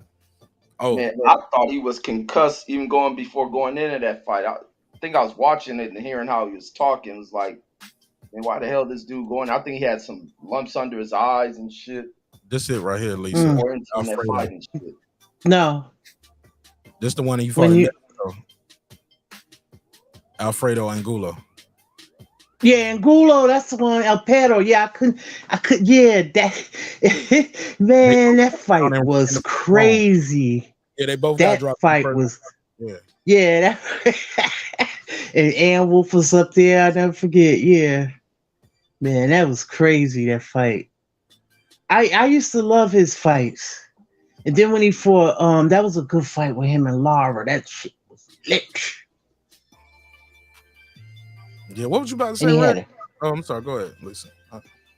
He had a big hematoma on his head. It was like going forward. It was crazy.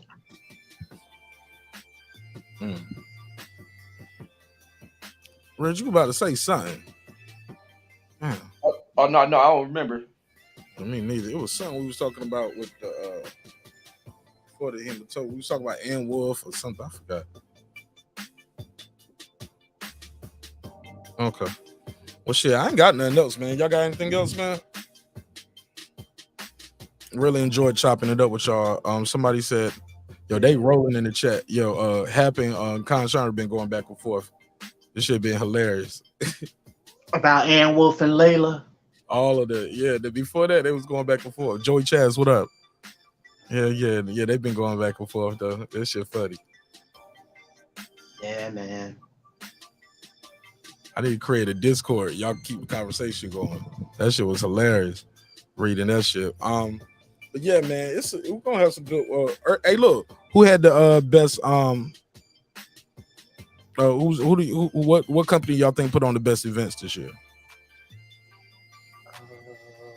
Was it Showtime, DAZN, ESPN, like the network?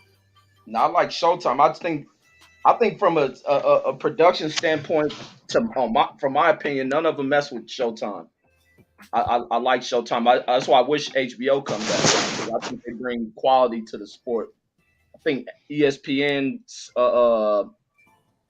coverage of boxing looks very amateurish. DAZN has gotten better with their coverage of the sport. I think the more they do it, the better they get. They need to get rid of that commentary team, because they make it. They need to be doing Jake Paul fights, the dudes like the ones they had on tonight, and maybe remove Maddox and them away from Sergio. They do too much trying to clown that dude, and these fools ain't worth the shit. But it's just too joke like. But not even, because I don't listen to commentary like that. But for fans that do, I don't think they fit it. But I like Showtime way better than all these dudes. One thing I don't like about the Showtime app, I can't rewind. I can't rewind it, and I gotta just sit there and, you know what I'm saying, if I miss it, I miss it. But I can't rewind it, and I can't and as soon as it's over, I can't go back and watch it. Like, I gotta wait to hear it again. I'm like, hell nah, I paid for this shit. You know what I'm saying? Like, come on, man. The app, I can't rewind the app. It's not like I can't record it, it's not on demand. That's what I do like about ESPN, and I love about them too. I don't get no commercials. I hate that about DAZN and ESPN. When I'm watching the fights, I want to hear the corner or I want to see the replay, and then they don't put it on a split screen like they do on the StreamYard or something. I'm like, hold up, fam. What are we doing? Like, nah, man. I want to hear the corner. I want to see the replay. I want to hear the commentary, what they might say. You know? Yeah. I missed the fight too. We got the 17th. We got Frank Martin versus Michelle Rivera. This is gonna be a good fight. This is gonna be one. This gonna be one of them right here, y'all. This might be a sleeper right here. Both of these guys are undefeated. They both are highly touted. People are always talking about both of these guys. You know, baby Ali over here. Frank Martin is backed by Errol Spence. Somebody gotta go. Orthodox versus Southpaw. Somebody is got to go. Both of these guys knocking dudes out. Riviera got a 58%, 24 wins, 14 knockouts. Frank Martin, 16-0, 12 knockouts. Man, this is gonna be a good one. Yeah, sound like a good one. Yeah. Who y'all got? Who's your early prediction? Early prediction. I like Rivera's boxing, man. I might favor Rivera.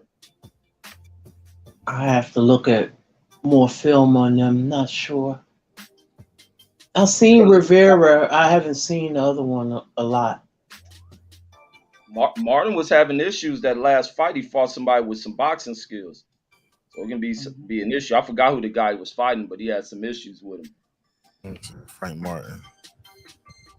Yo, before I forget, Reg, man, did y'all see they was about to hit they was about to act like they wanted to hit Morrow with the cake on his face on his birthday? He said no, and then somebody else grabbed it, then he just grabbed it with two hands.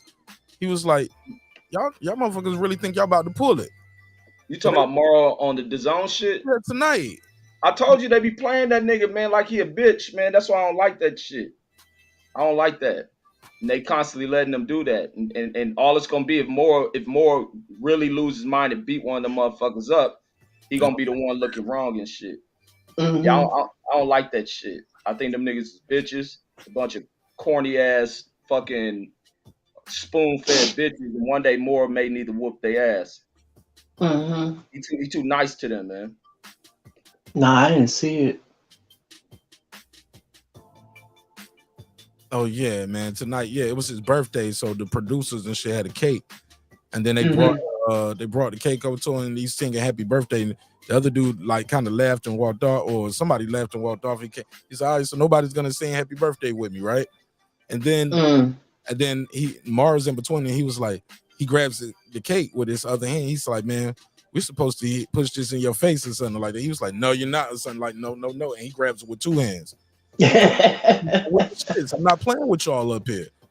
Right. And the other guy said, "Man, you're probably gonna eat this at 3 a.m. And he puts his hand on it, and that's when he realized, oh, you might be trying to do it too. He grabbed it with the other hand. I said, he ain't playing with y'all. I was like, man, please don't push the cake in this man's face on his birthday. Yeah. Y'all are 50-year-old men up here, 40, 50-year-old men. Exactly. That man have a nice suit on. His children is watching. His family's watching. Man, don't push no damn cake in my face. Yeah, I never understood why people did that. I mean, people do what they want to, but it happened to me once. I had a birthday party. Man, how old were you a little kid or? I was 25. I had a big birthday party. Oh hell no! Nah, we can't be doing stuff. It was like I was just friends, you know. They got me. I was like, yo, damn, yo. Oh damn, that ain't the last fight. We got a New Year's Eve fight in Tokyo, like you were saying. It's Kazuto Ioka versus Joshua Franco, and that's for the WBO bantamweight title and Franco's WBA super. Yeah, because you know Estrada had it, but he was supposed to fight him, and the WBC told him he had to because Estrada was the franchise or whatever. Yeah, he had to make a decision because they wanted him to fight. They wanted him to fight Chocolatito. Yeah. So he couldn't be both, basically. Were you talking about Jackson Martinez, Reg? You said he gave him a hard time last fight? Frank Martin? You said his last fight he had a rough go at it? Yeah. He was having a hard time. Really? Is this the one where he got the stoppage and the TKO? He got the TKO in the 10th round. Yeah, I think he did pull off a stoppage. Probably stopped the guy, right? But that was a little tough. That was this summer. Jackson Martinez. Yeah, the dude who that's exactly what it was. The dude who they'd say when he was robbed against Rolly was that guy. But it's the second time he done been stopped in a row and shit now. Yeah. Damn. Yeah, Jackson he was giving Frank Martin issues. Yeah, early in the fight. Then Frank finally got him in the 9th and then stopped him in the 10th.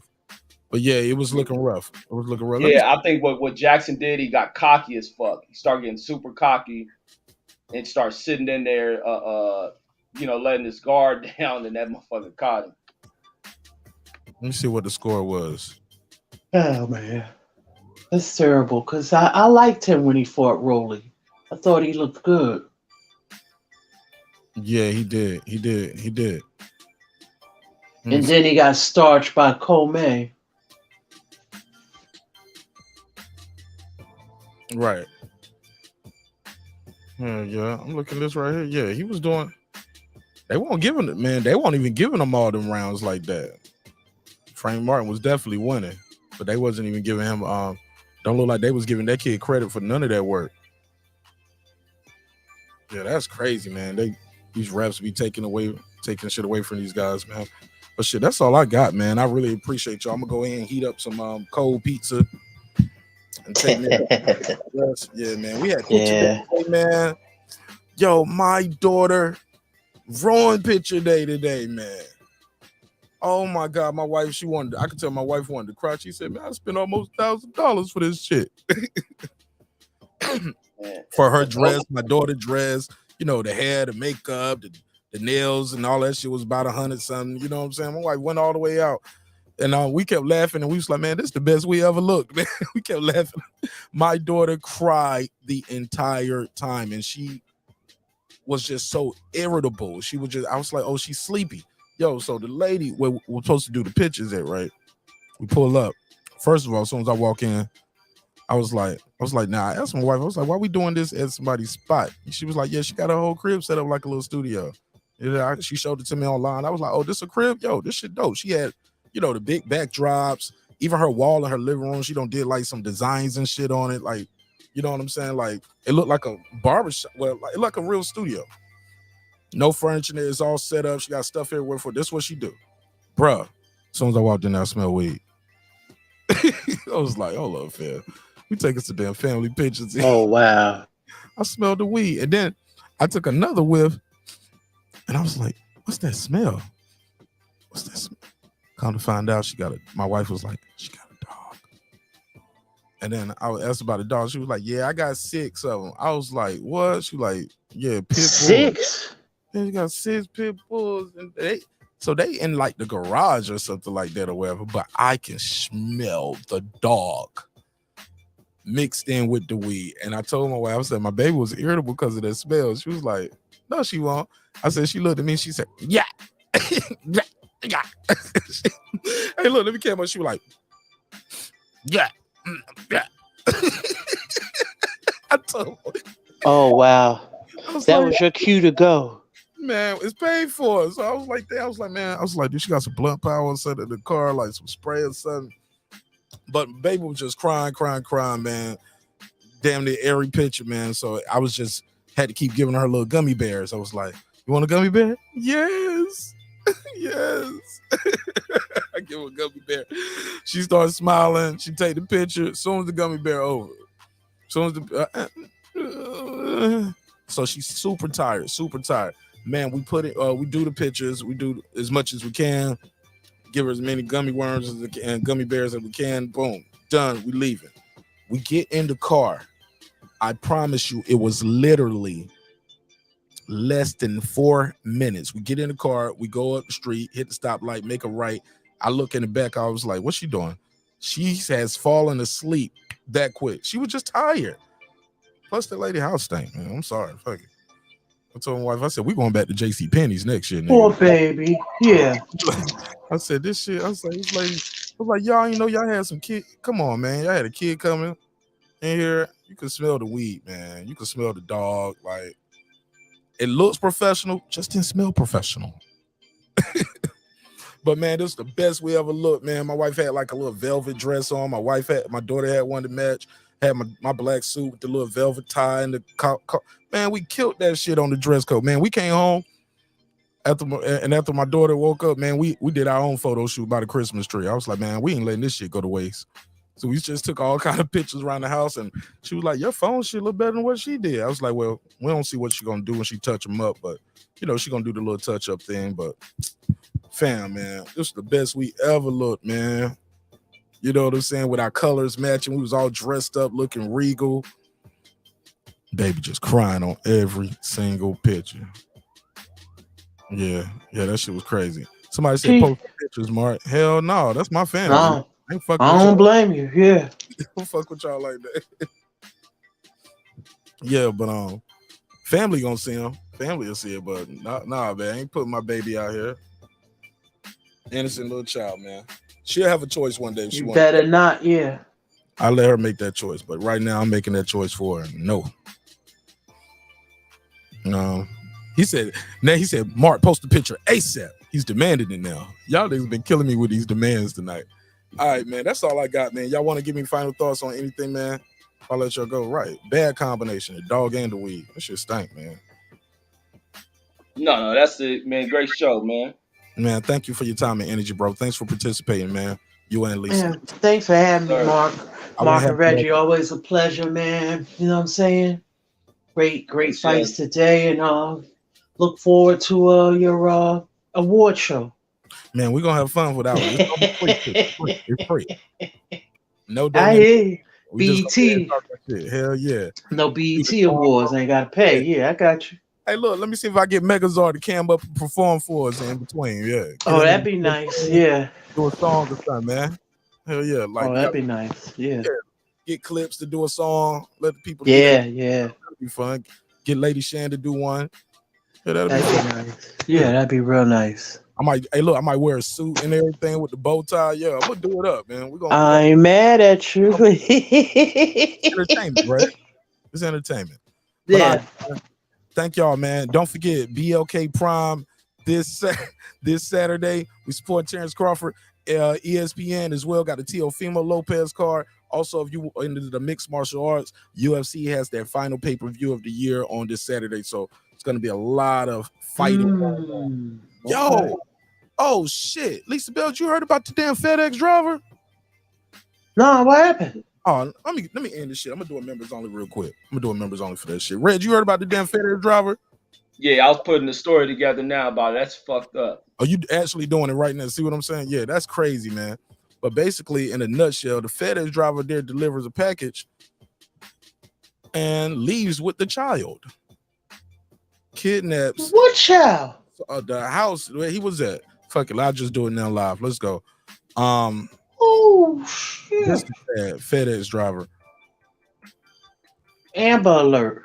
He's charged with kidnapping and killing of a 7-year-old girl. This news been going on for about 12 hours because the girl was missing for a little bit, and but they did know a package was being delivered.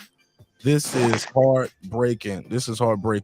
Body of 7-year-old girl abducted by FedEx driver found. Do we got his mug shot yet?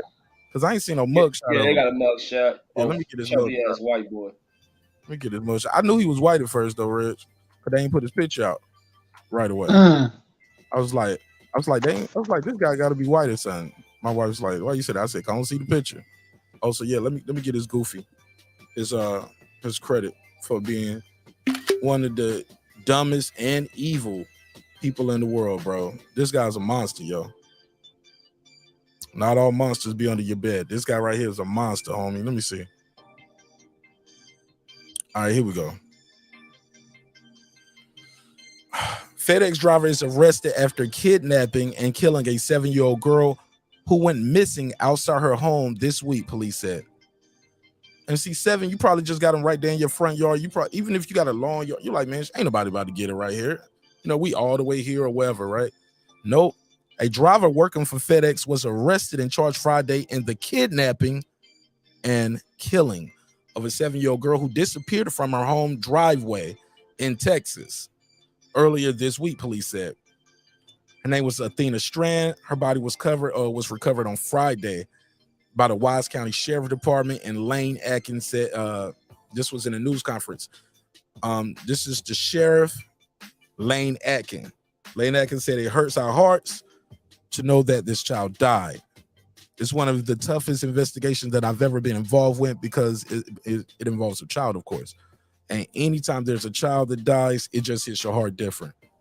So she was reported missing on Wednesday when authorities launched a search for her across all over the county. This is in Fort Worth, Texas. Authorities believe the young girl was killed within an hour after her kidnapping from her family's driveway, which was about 200 yards from her home. Is that where they found her? Hold up, located. Was reported Yeah, missing that's where they found her. about 200 yards from her home. So he basically kidnapped her, took her around the corner somewhere and did what he did and killed her. Tanner Lynn Horner, 31 years old, is being held in the Wise County Jail on capital murder and aggravated kidnapping charges. Bond was set for $1.5 million. He's gonna stay in there, I believe. There, 1.5. I don't even know why they gave him a bond. It's unclear whether Horner had an attorney on Friday. Horner was identified by authorities as the contract driver for FedEx. Was allegedly making a delivery at her home at the time she went missing. Yeah, and they're gonna sue the fuck out of FedEx. You think FedEx gonna try to get around it, saying, "Oh, he was a contractor. He wasn't directly with our company"? Nah, they still liable because that's just like that family that won that $1 billion settlement in Texas, where the cable installer, who I think may work for a contractor, went to her house and killed her. So they liable as well. They said we don't know the motive. He didn't know the family or the child. Oh, some people don't need no answer. I mean, he's a sicko. And I saw something else up here. This is not the new article, but I think they got a confession. 7-year-old girl confession. Did you hear about he confessed yet? Yeah, he confessed. Where was the parents at? It was the dad went hunting and the stepmother was there. She coming from school. But her mom lived in like Oklahoma or some shit. So it happened there. That's like when motherfuckers don't keep eye on these kids, man. Like in a split second they can be gone. These motherfuckers sitting there guessing where the fuck they at. It's like you seen that coyote down there take away that little baby and shit. That's how fast shit can happen. You don't keep your eye on these damn kids. When did this happen?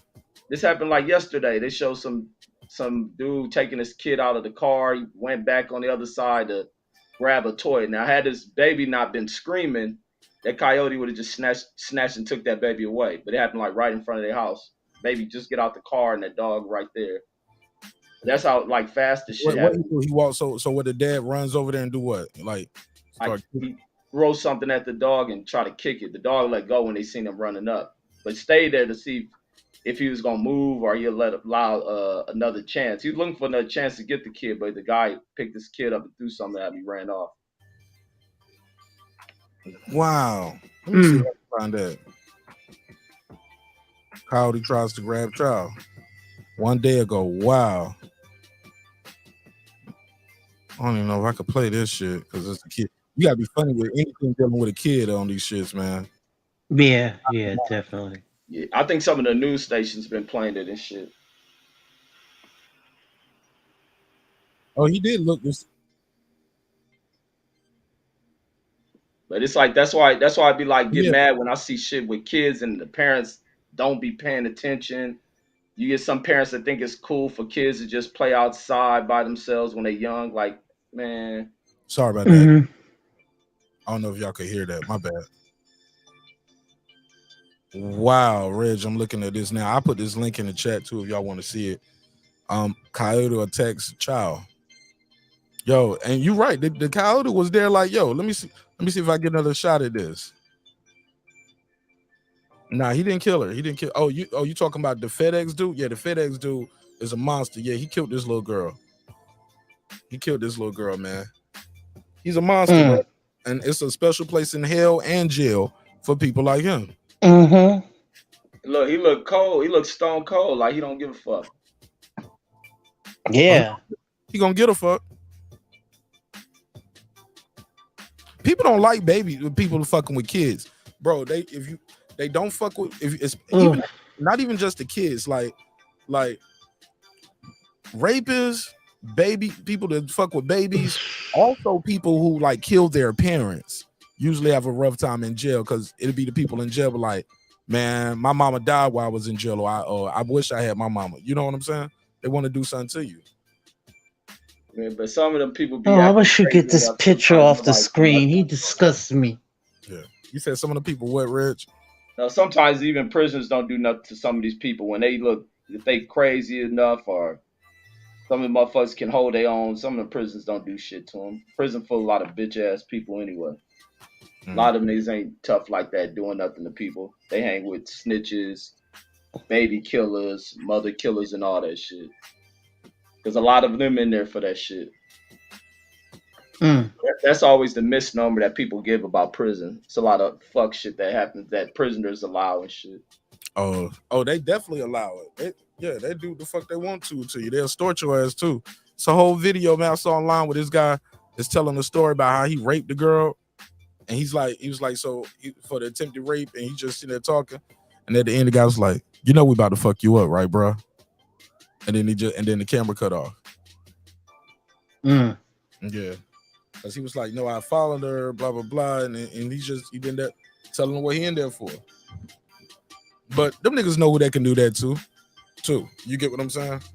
Yeah, that's what I'm saying. Like the ones who allow that. Some of the people who do that shit are probably killers and shit. A lot of people won't fuck with them. Yeah, some people, yeah. And if you're too big, we can't beat you one-on-one. We'll just kill you. Right. And they ain't even got to kill you right now. I remember Patrice O'Neal told a story about, man, if y'all ever want to hear a good ass story, maybe if y'all like Patrice O'Neal, type in Patrice O'Neal, the greatest story ever told. And he talks about how he was a kid and how the girl said, I don't want to spoil it, but basically he got charged. He had fled. I think he fled, or somebody else had fled. Somebody else went in jail and went crazy, but basically they ran a train on this girl. She was with the shit. Went to school. Somebody sees the girl and says, hey, I heard about what you did out of town with such and such, such. And if you don't do such and such with me now, I'm going to tell everybody. So is it?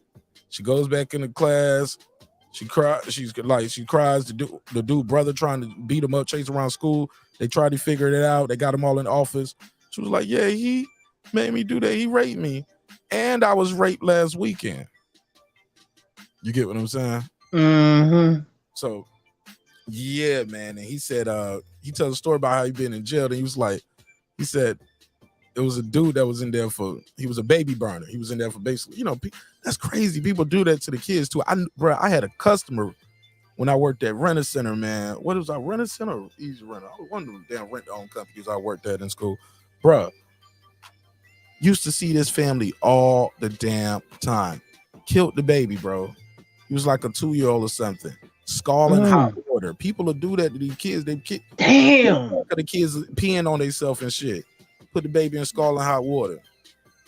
I worked with a motherfucker at FedEx that did that shit to a baby. And people used to think I was tripping because I didn't like this nigga like off top when I see him.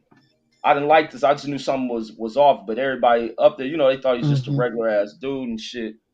But something just told me, man, like that's what people used to tell me, man. It'd be certain shit I read about people when I don't like motherfuckers. But it was something just weird with this dude. Then you kind of find out that he did this shit to a 2-year-old baby.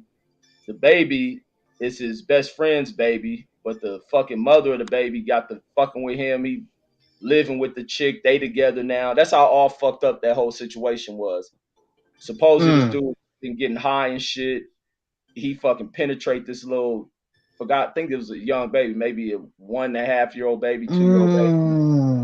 She supposedly get home. Like, it was big news in the plant. Like when they the day after it happened, this fool been arrested. Like the fucking dude try to just, carry on with the day. When the mother come back home, her baby not responding. They take you to the hospital, find out this fool done went up and destroyed that baby and was doing all type of other shit. It was like that's fucked up shit. Like people just see these people and be thinking they cool and shit. Like, man, I just knew something was right with that motherfucker. Like I like really, really didn't like this motherfucker like off top, and then he'll go and do that shit. Now was that his baby? Huh? That was his baby. He did that too. No, it was a dude used to be his best friend baby, but he got to fucking with his best friend baby mama, and then they living together. Like this bitch invited that kind of shit. Like everything about them was weird. Wow. Like you see a lot of that shit. Like, especially when I was in the Army, it was a lot of that shit. One of the niggas in my unit, I hear where they tell me this nigga committed suicide over one of the niggas in our unit fucking his baby mom. I mean, I don't know if he had a kid with her, but he's married to the chick, and then he married her. This nigga lost his mind and killed himself over that shit. But it was his own homie. These niggas supposed to be homies and shit. Damn, but it's man. like some way out shit. Sad, yeah. Well, that's it for me, man. I don't say that 3 times, but I mean, yeah. I want to see this video too. This nigga Godfrey got this video. I'm gonna check this out. It's about black and Jewish. I like Godfrey's interviews. He's pretty funny, pretty smart dude. Y'all familiar with Godfrey, the comedian? Yeah, since the Comic View days. Hell yeah. Yeah, check out Godfrey, man. I'm gonna probably share this on the community tab. Oh, I might remember him from then. Maybe I gotta see the face. Yeah. He was in Soul Plane too. He was Oh yeah. Vaguely. Yeah, back in the day, that nigga used to look like Doug from the Cosby Show. Dougie Doug. Yeah. Okay, now I know you're talking about. Yeah.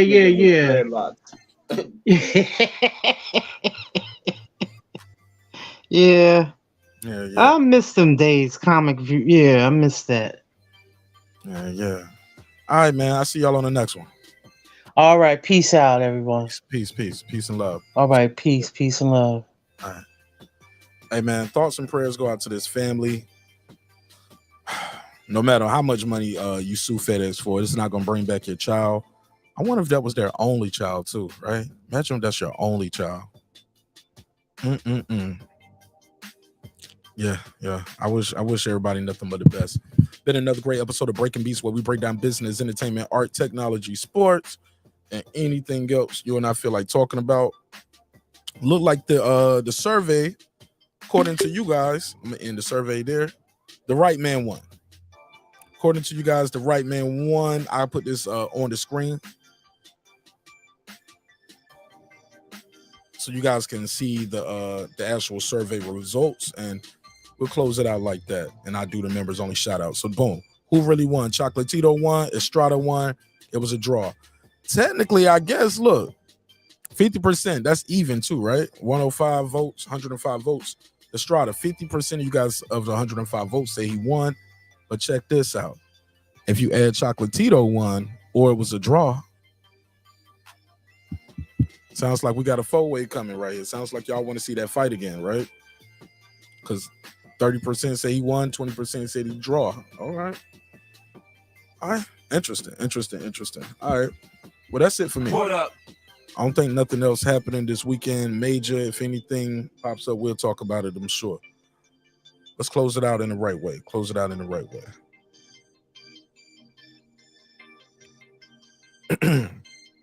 Kansas City Slicker. What up? Ill Status. What up? Ace Retro. What up? That guy Clips 330. What up?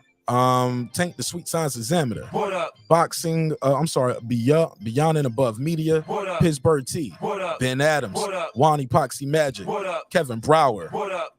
SF City Slicker. What up? I Know Boxing. What up? Stephen Bateman, all the way in Australia. Mama, we made it. What up? Carmen Serene. What up? Deuce Times. What up? Boxing Lounge. What up? It's Mex. What up? Mike from Boston. What up? Ryder the Storm. What up? Here to There. What up? Miss Queen Snow Bunny. What up? God Body News. What up? Taylor Bell. What up? Maddie Yoel. What up? C. Jones 0224. What up? Cliff Bailey. What up? Con Shonery. What up? Lisa Bells. What up? Cooking with the Champ. What up? On the mic with Terrence Bailey Sr. What up? New Media Today USA Boxing. What up? HL Deezy. What up? Cooking with Sir Senior. What up? Brandon Washington. What up? Born Supreme. What up? Lady Shan. What up? Dub Right Side. What up? Kiddo. What up? D Bevel the Champ. What up? Rob G Films. What up? And of course the big fish himself, my good brother Derek Lincoln. What up, gangsta?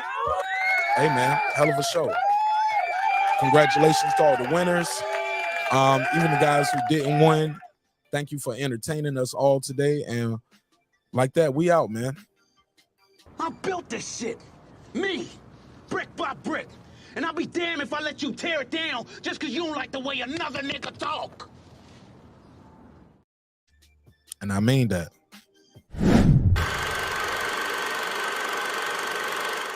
This that squad sound.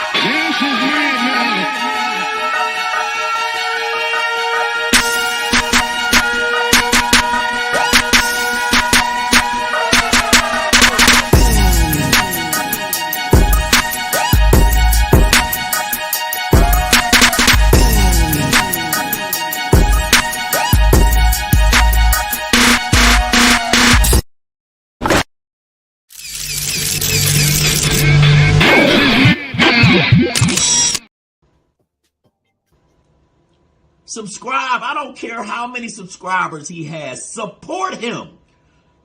So he made all this possible. He made this possible. Nah, Dr. Mark, God made it possible, and so did viewers like you. I see you all on the next one. Peace.